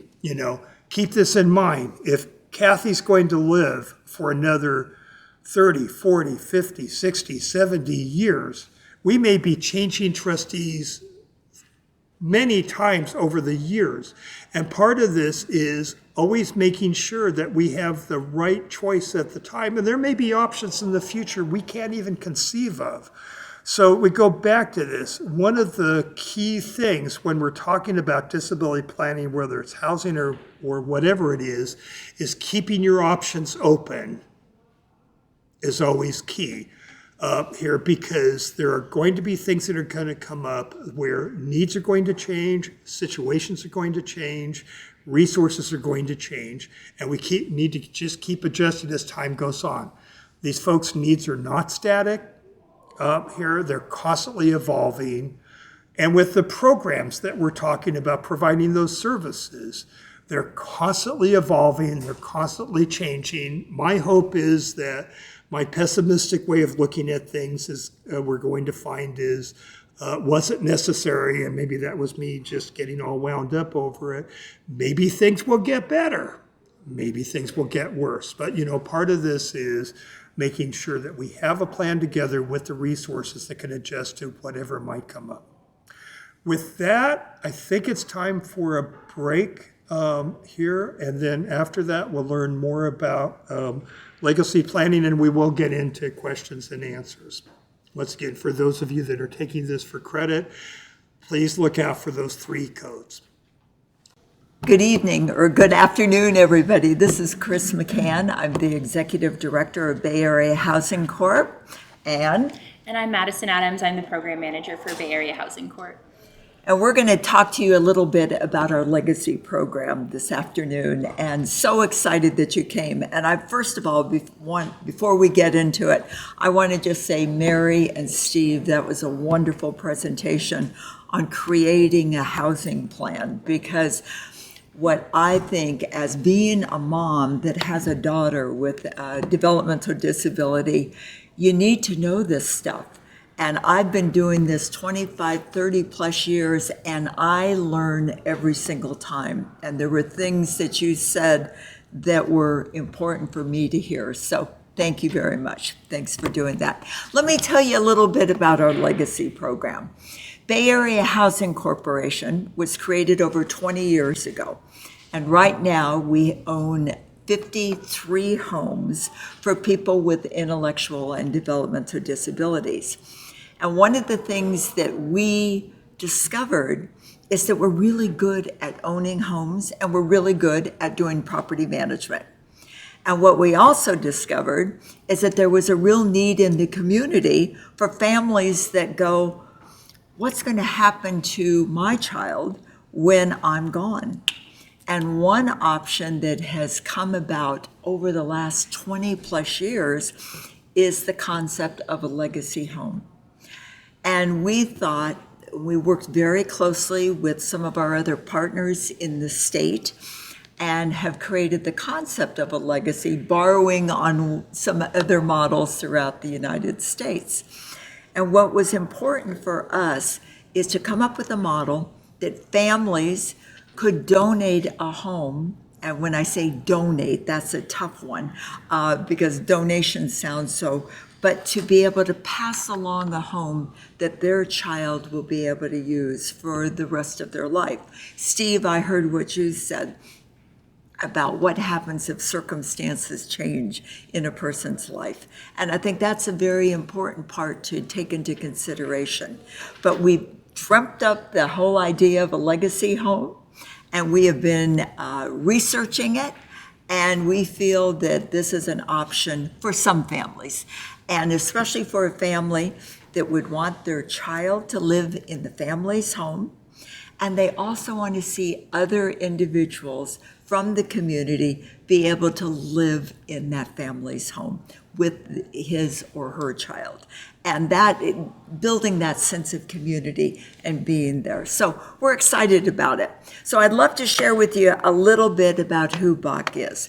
52 homes, we're now 53 homes as of last week. We've served over 500 individuals. It doesn't sound like a bunch, but it is a bunch. And realizing that every single time we have an individual living in the community, it is a win if it's the right setting for them. We also have 6 full-time employees, and I'm really proud of the fact that we are not bloated. We are an organization that has a low administrative cost, and we take it very seriously that what we do is done professionally, as well as is respectful of the money that you have and how we spend it. So we're a 501c3. Platinum seal of transparency is a part of it, and this is our team. Myself, Carol Turner, Octavio, that does all of our searching for our homes, Reggie Viga, who has been here with us today as our property manager, Maddie, and we have a full-time individual that goes out and provides the support in our home. Then we hire other people to do our contracting and other things as we need.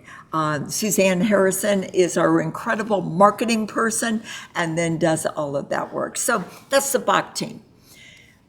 What is important to us is our mission. Our mission is we are that catalyst for creating more options for housing in the community. And we have done that traditionally by owning the homes and doing the property management. The legacy is a newer concept and one that we feel is very, very important. Our values are passion, collaboration, cooperation, and compassion, joy, collaboration, I said that before, excellence, and results.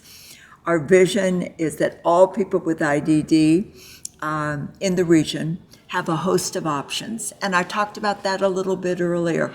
This is not a model that's going to work for every single person, but for somebody out there, this may be the area that people are interested in. I'm not going to get into this long thing of what we're known for, but excellence, collaboration, passion, as you can tell by my enthusiasm about it, I'm passionate about this. I'm passionate about creating a home. Last week I was at a community meeting, and everybody kept referring to our home as a facility. I don't like that. I really like that we are creating homes. We're not creating facilities. And it was the neighbors sometimes that were referring to us as a facility. We really work hard to be able to create homes that work for the individual. We hopefully come with compassion, joy, and results. Legacy. As I mentioned before, it was important, the rationale for it is that we heard about this model. Mary and a number of other individuals from the Letterman Housing Alliance have worked throughout the state to create a model where families could pass along their family home or could give resources in order to purchase a home that would be used for their loved one. There are a lot of advantages to that, one being property taxes. Since we're a 501c3, the fact is property taxes, we still have to pay a little bit, but not nearly as much. Steve described today earlier in the presentation, you need a plan, you need to go through all the resources, you need all of those things. Who's going to do it? And the one thing that BACH is taking on is we can be that source of possibilities of managing this.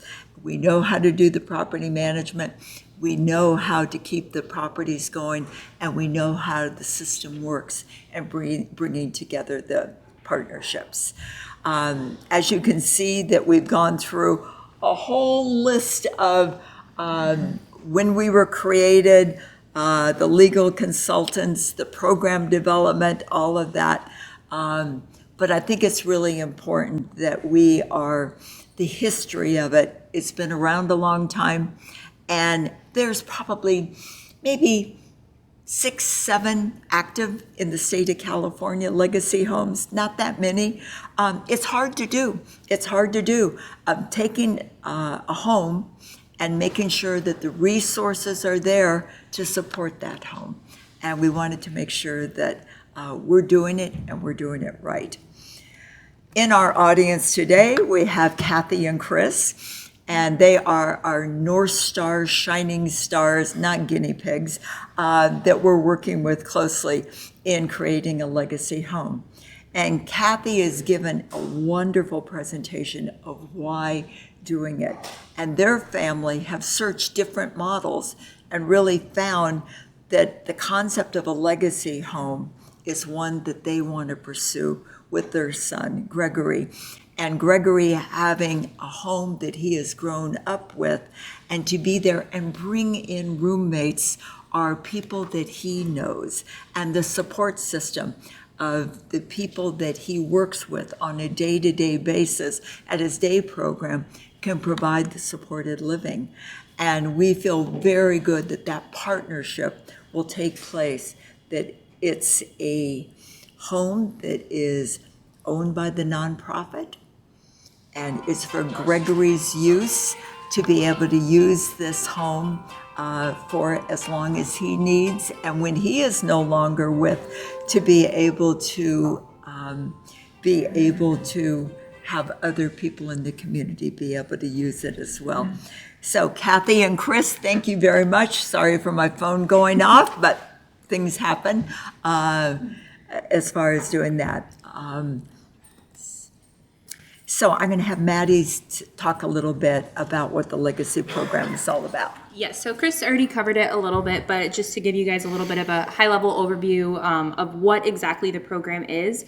So as Chris mentioned, a lot of individuals, so our biggest thing is continuity and doing what's right by that particular individual. And, even speaking with Kathy and Chris about their own experience and what Greg's preference was, they went through that whole process. And when they finally sat Greg down and said, what do you want? What is it that you want to do? And he said, well, of course I want to stay living in this home. Where else would I go? And why would I not live in the home that I've always lived in? So that's when, we thought, well, if families have this asset, and it's, in some ways an asset, in other ways maybe not so much, but families have this asset available to them. What's the best way to utilize that and way to benefit other members of the community who maybe don't have access to those kinds of resources? So it allows families to transfer that home to BACH with the intention of having that individual living in that home even once the parents are no longer here. We've kind of expanded a little bit as we've gone through this process. Originally, like I said, the intention was the transfer of a family home.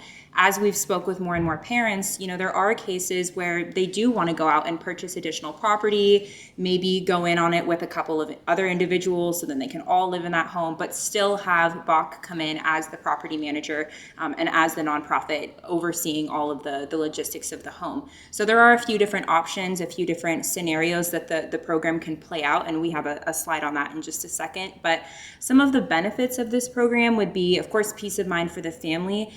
Having this set in place and planned ahead of time, I'm sure would give everyone more peace of mind to just know that that's set up.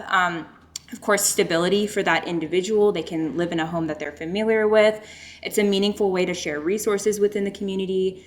Of course, as Chris mentioned, with the nonprofit being the owner of the property, there's of course benefits with that. There's compatible roommates to help share expenses. So there's a lot of different benefits with the legacy program. And of course, our expertise within the property management and maintenance. So kind of the three main options that we see with legacy homes. And again, this is really, it's not a one size fit all. It really can be on a case by case basis. But like I said, the transfer of a family home, the purchase of a home for an adult child to live in perpetuity, or a philanthropic donation of a home. That's typically the least common, of course. What's in it for me? One that we want to work on, though, Yes. to get more and more people that would want to do that. Because that would be no strings attached. Donation of a home. That's all the better for us. That's amazing. But yeah, a lot of people, it's what's in it for me. So some of the qualification criteria we look at, and these aren't necessarily make or break, but these are things that we need to start talking about relatively early on. Housemates, roommates, that is going to be a crucial part of this model. We have had families and parents ask, well, if my son or daughter can't live with roommates, is it an option to have them live in that home alone? The short answer is yes, as long as the numbers can pencil, that is an option. However, where's that money? Money needs to be coming in to be able to sustain that home. So of course, having roommates who are paying a rental, and collecting rental income is ultimately how that home will be able to be sustained. So that's going to be an important piece of it. You wish to help others with IDD. You will work with BACH to ensure that your home is free of any encumbrance, like a lien or a mortgage, and in good condition. It's not a requirement as part of the beginning stages of this program that your home be fully paid off, but of course at the time of transfer we can't necessarily take on a home that has a mortgage or a lien, so that's something that we need to plan for. And then covering upfront fees and participating in a reserve study. So we actually just had Kathy's and Chris's done just a couple weeks ago. We're still kind of working on that, but essentially, we have a third-party organization come in. They do a full, they call it a capital needs assessment. They do an assessment of all the different components in the home.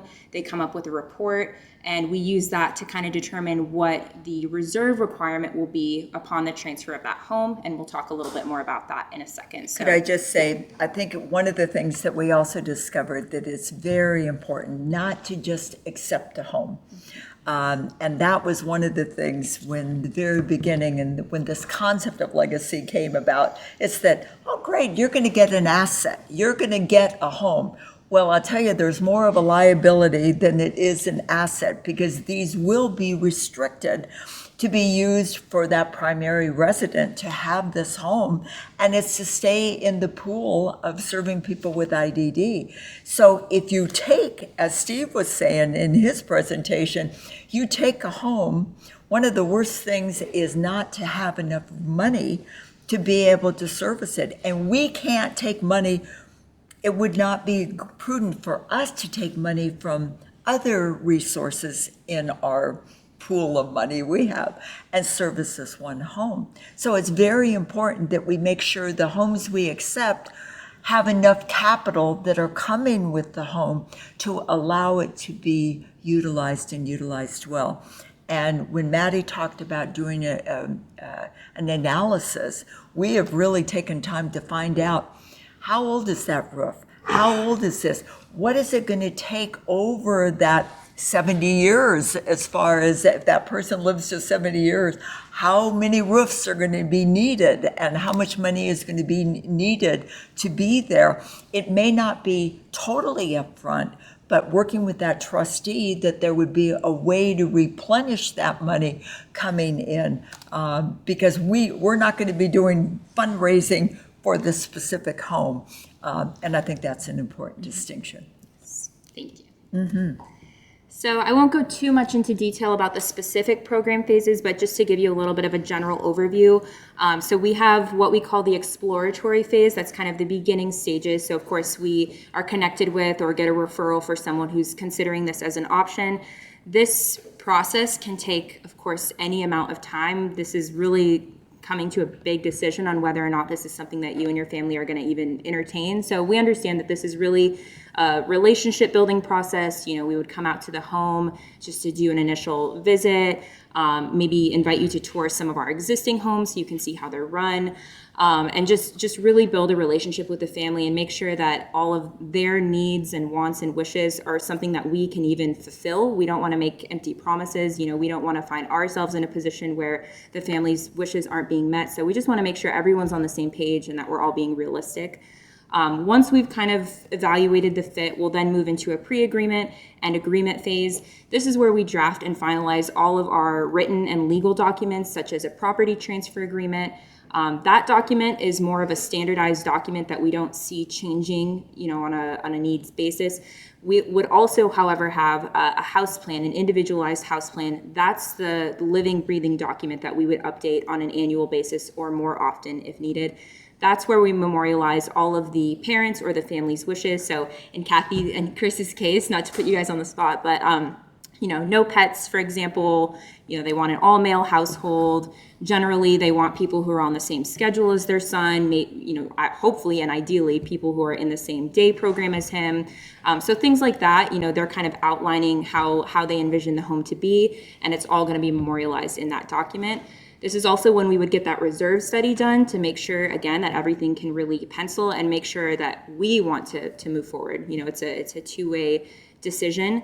Once everything is established, if it looks like it's going to be a go, we have all the legal documents in place, then the home will enter into a holding period. So in Kathy and Chris's case, this is kind of us waiting for them both to pass away. Of course, we... Terrible thing to be wishing for. Yes. We're not wishing. But again, you know, and that can be really any amount of time. I mean, it could be 5 years, it could be 20 years, that holding period. So we do annual reviews. We update that house plan as needed. We update everything as needed. If we went to Kathy and Chris and tomorrow they said, you know, actually, this is not something we can do. We've decided we're going to sell our home and move to Alaska. That's no questions asked. That's totally fine. If it is a home that maybe an individual is purchasing and immediately wants to transfer to BACH, this holding period would essentially be non-existent because that home is transferring immediately rather than waiting for that triggering event. Once that transfer event occurs, of course, the home goes into legal and the whole escrow process. We do a final evaluation to make sure that everything can move forward, because we don't want to find ourselves in a position where maybe the individuals pass away, we find out there was a mortgage on the home or there was an issue on the home in some way. So we just want to make sure that everyone's really feeling good about moving forward. Then we'll go into our startup. This involves moving individuals in. I know Steve talked about it a little bit, but this is kind of going to be one of those crisis moments. I mean, the individual has lost their primary caregiver, their advocate, and then on top of that, now people are moving into their home. They're probably going to have to move bedrooms, probably have to move family furniture and heirlooms out of the home. It's going to be a process, and we recognize that. So we anticipate it can take anywhere up to 6 months to get people fully transitioned, fully moved in, and start collecting rent, maybe even longer. So this is kind of why we want that upfront reserve requirement, partially to account for that. And then, of course, those larger expenses that may come up immediately, like a roof or a water heater or whatever it may be. Once everyone's moved in and we've gotten past that startup, the home will just then enter into ongoing operations where we treat it like any one of our other 53 homes. It's all sustained by the rental income. And then we have a replacement reserve that we're constantly replenishing to make sure that, again, when larger expenses come up, that we don't find ourselves in a position where we can't. And I just wanted to say, I'm not wishing for you guys to go away. I was jesting about that, but it feels strange to say, we're holding this period of time until the significant event happens.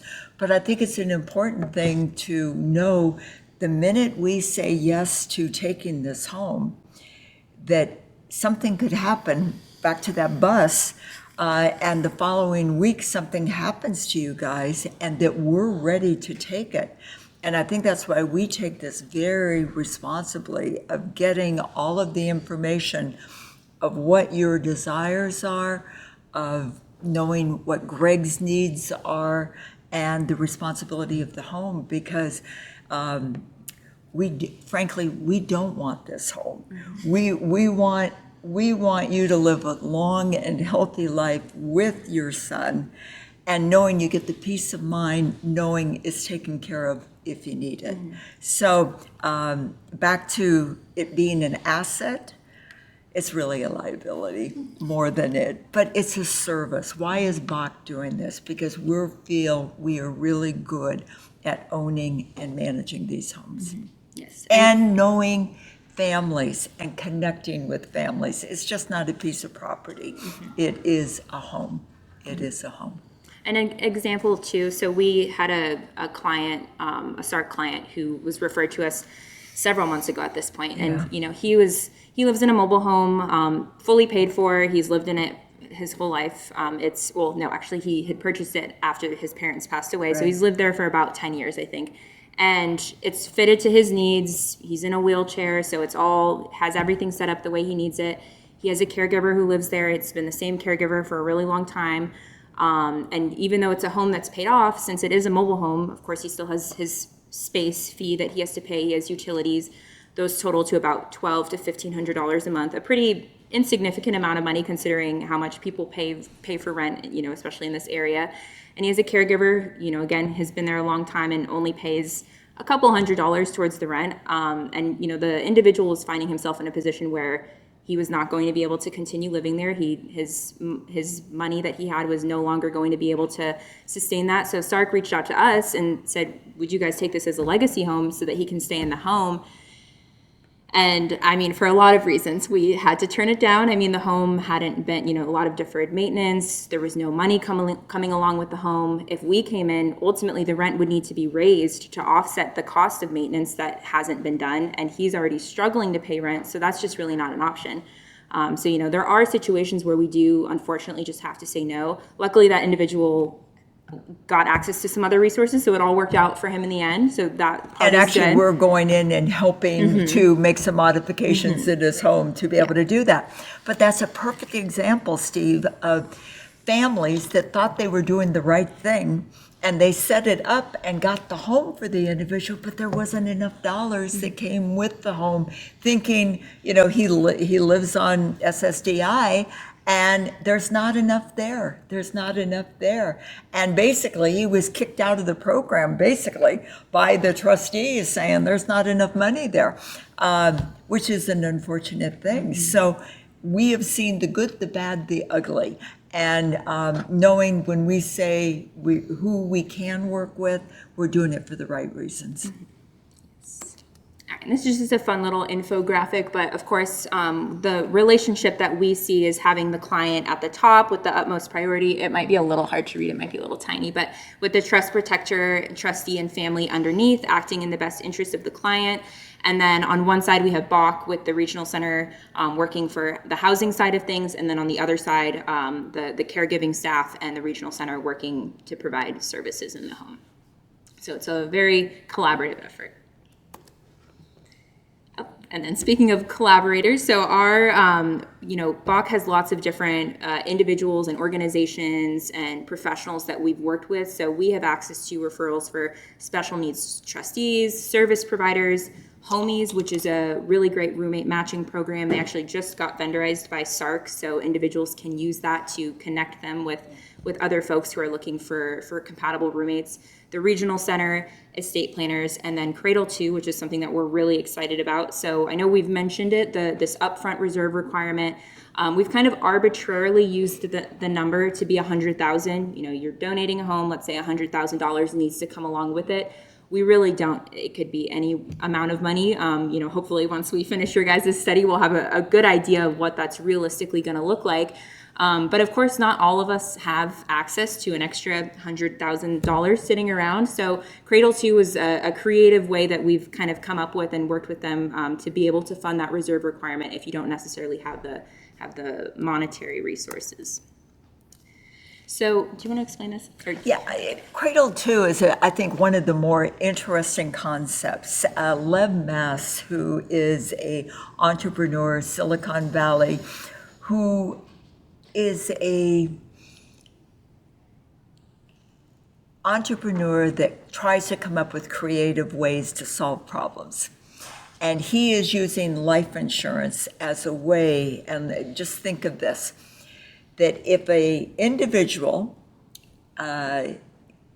let's just say Mary has a home and she wants to donate this and she wants to figure out of $100,000.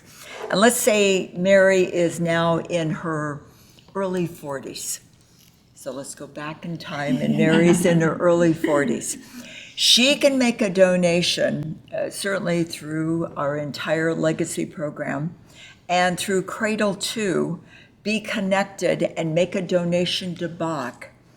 And BACH receives she receives a donation, it being a 501c3, she can write off this donation.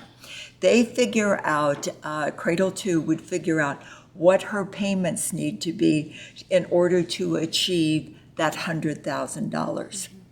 And say over a 10-year period of time, or 5 years, whatever it happens to be, that amount is coming to BACH. BACH is purchasing a life insurance policy that Cradle 2 is doing the management of. And so we have bought into him being able to do the coordination of this.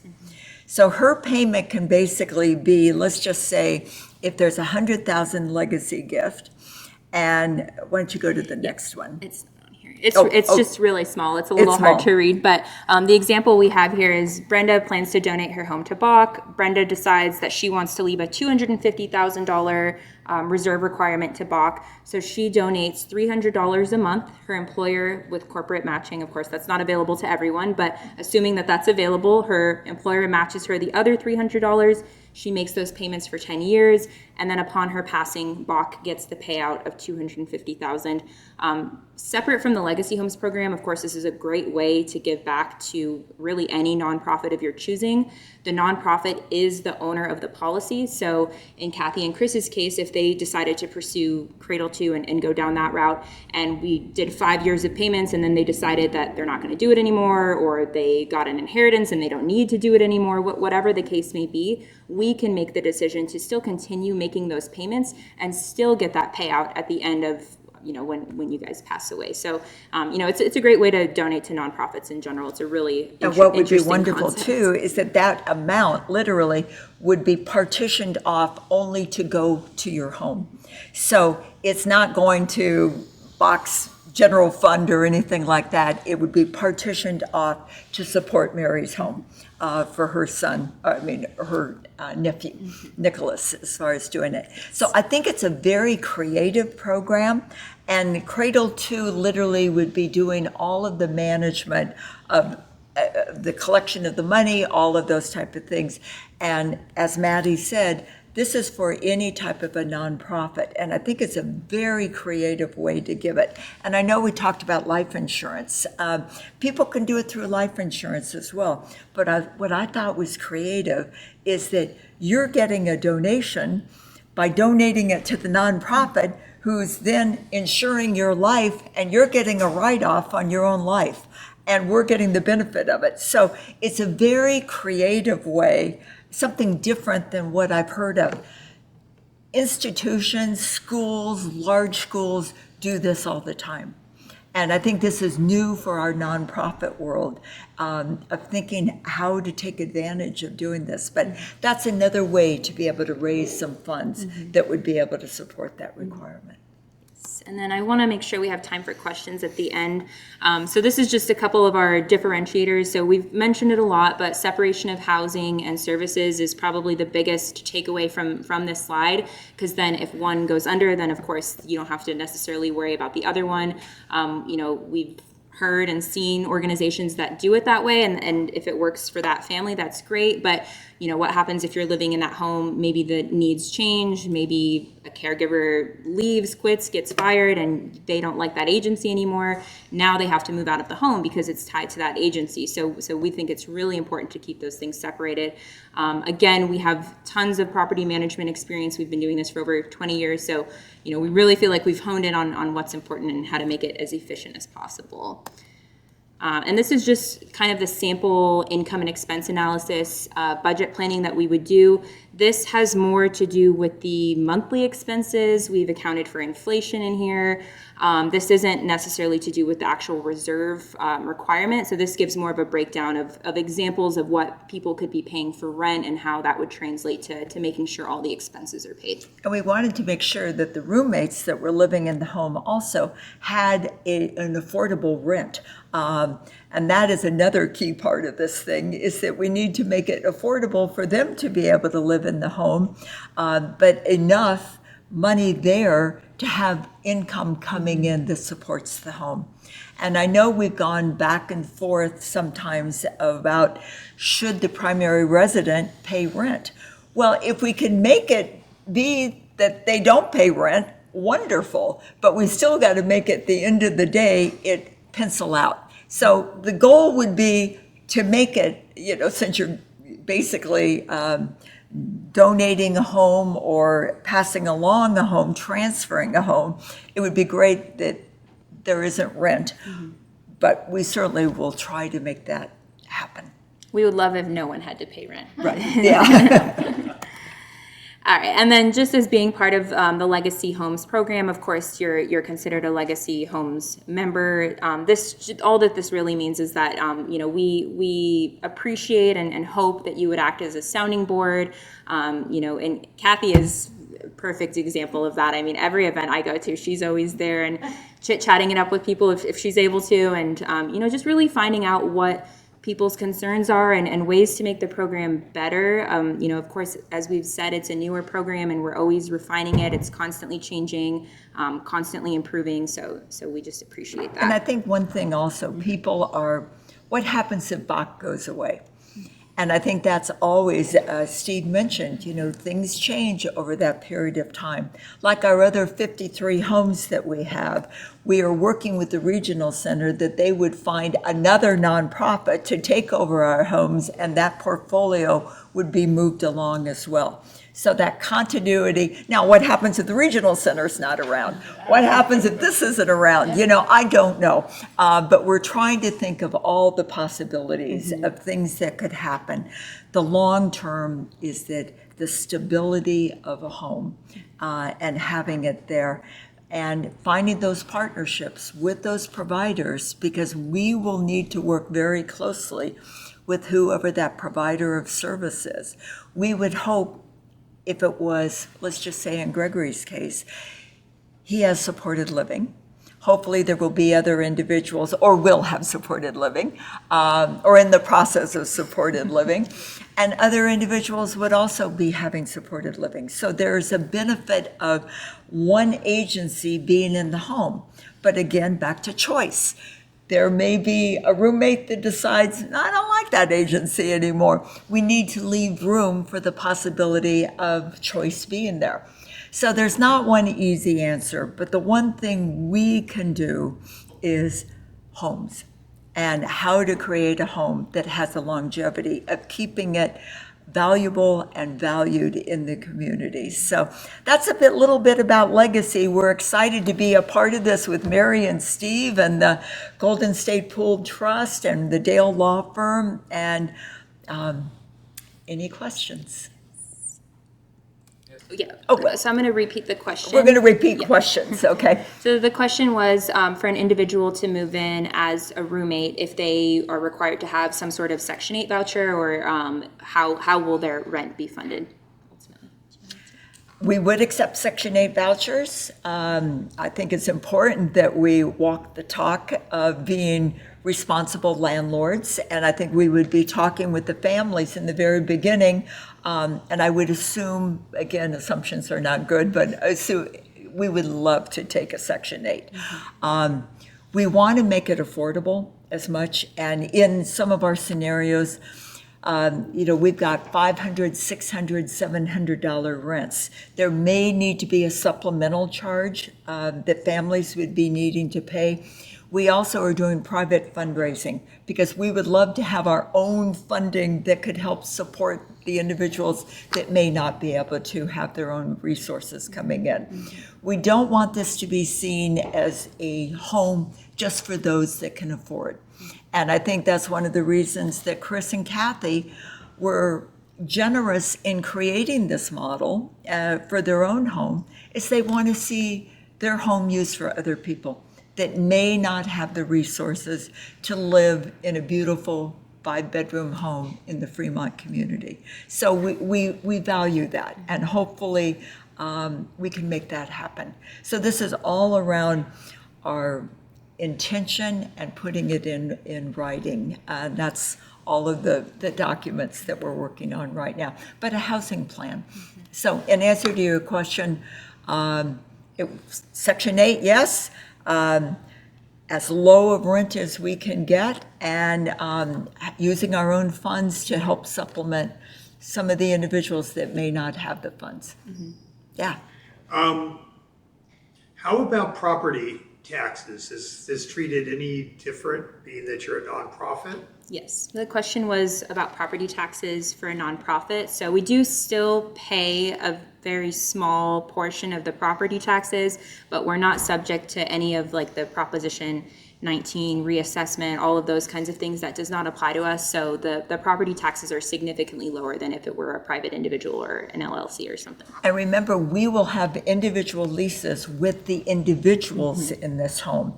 It's different than our other homes because right now we lease our homes out.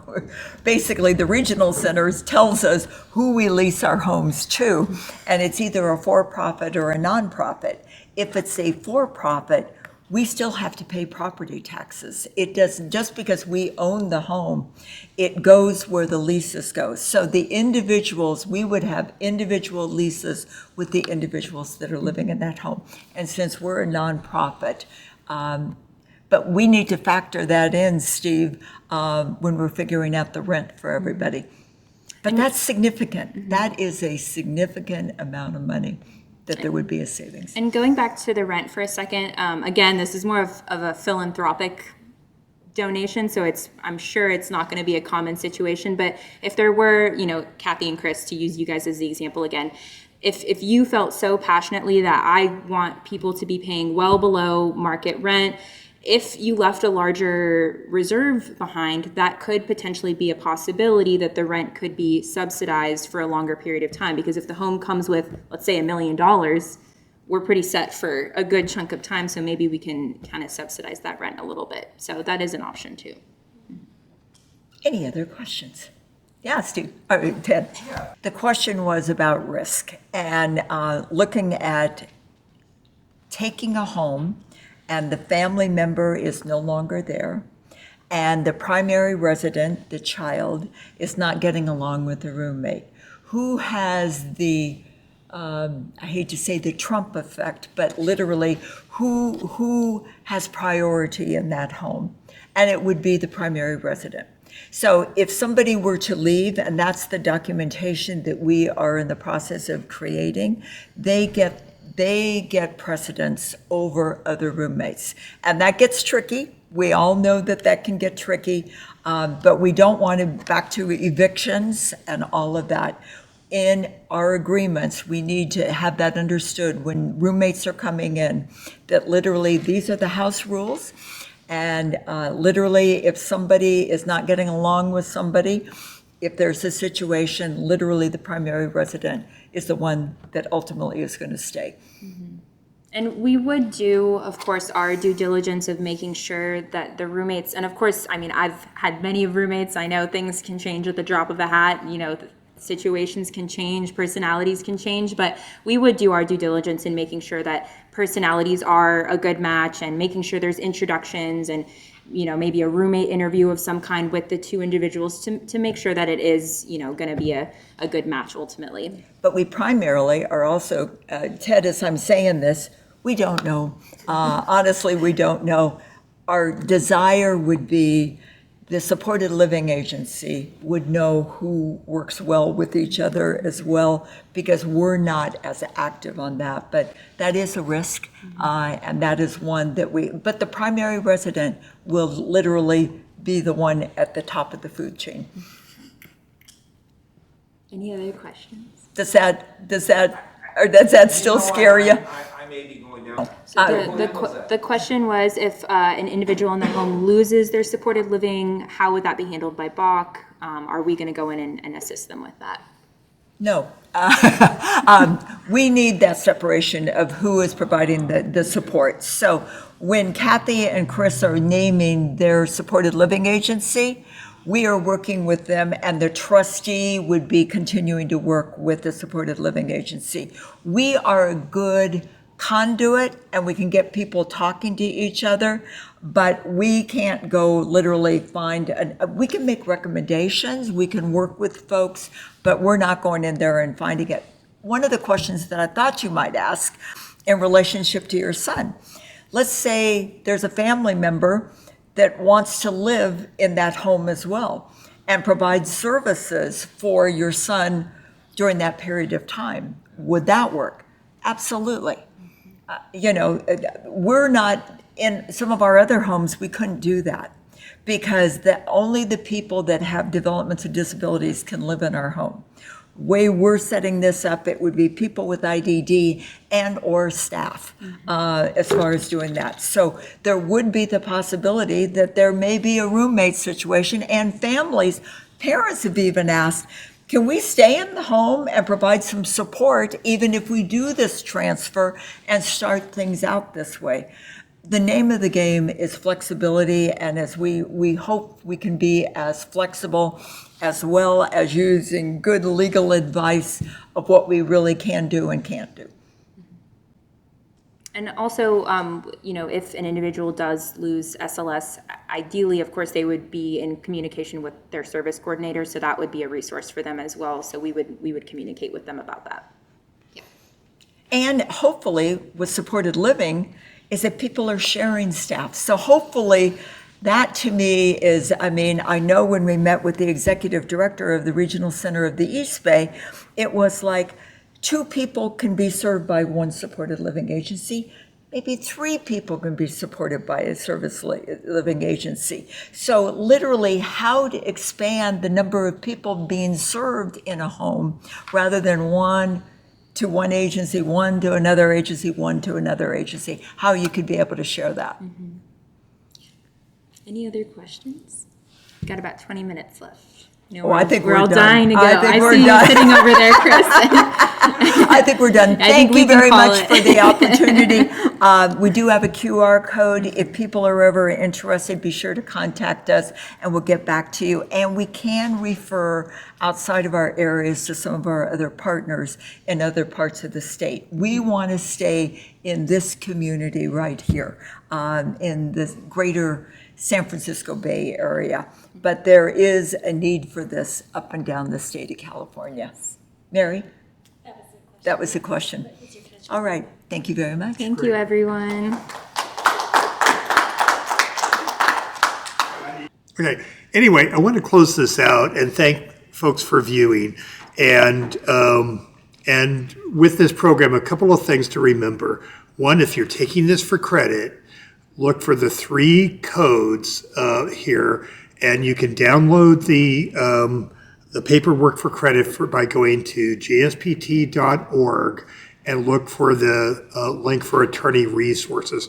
Also consider, if you're an attorney or a professional, joining our listservs. For families that are watching this, we presented to you today one of many options when it talks to housing, as we had talked about. When we're talking about quality of life for persons with disabilities here, it's all about options. So please stay tuned. We're going to be doing more and more programs having to do with persons with developmental disabilities living in the community. Also, we're available to do programs for your organization if asked for. I want to thank folks for the presentation today. Here, we'll make sure that we have links for all of the presenters and the organizations. And with that, I want to thank you for watching today and happy advocating. Thank you. Got to end it with something. There you go.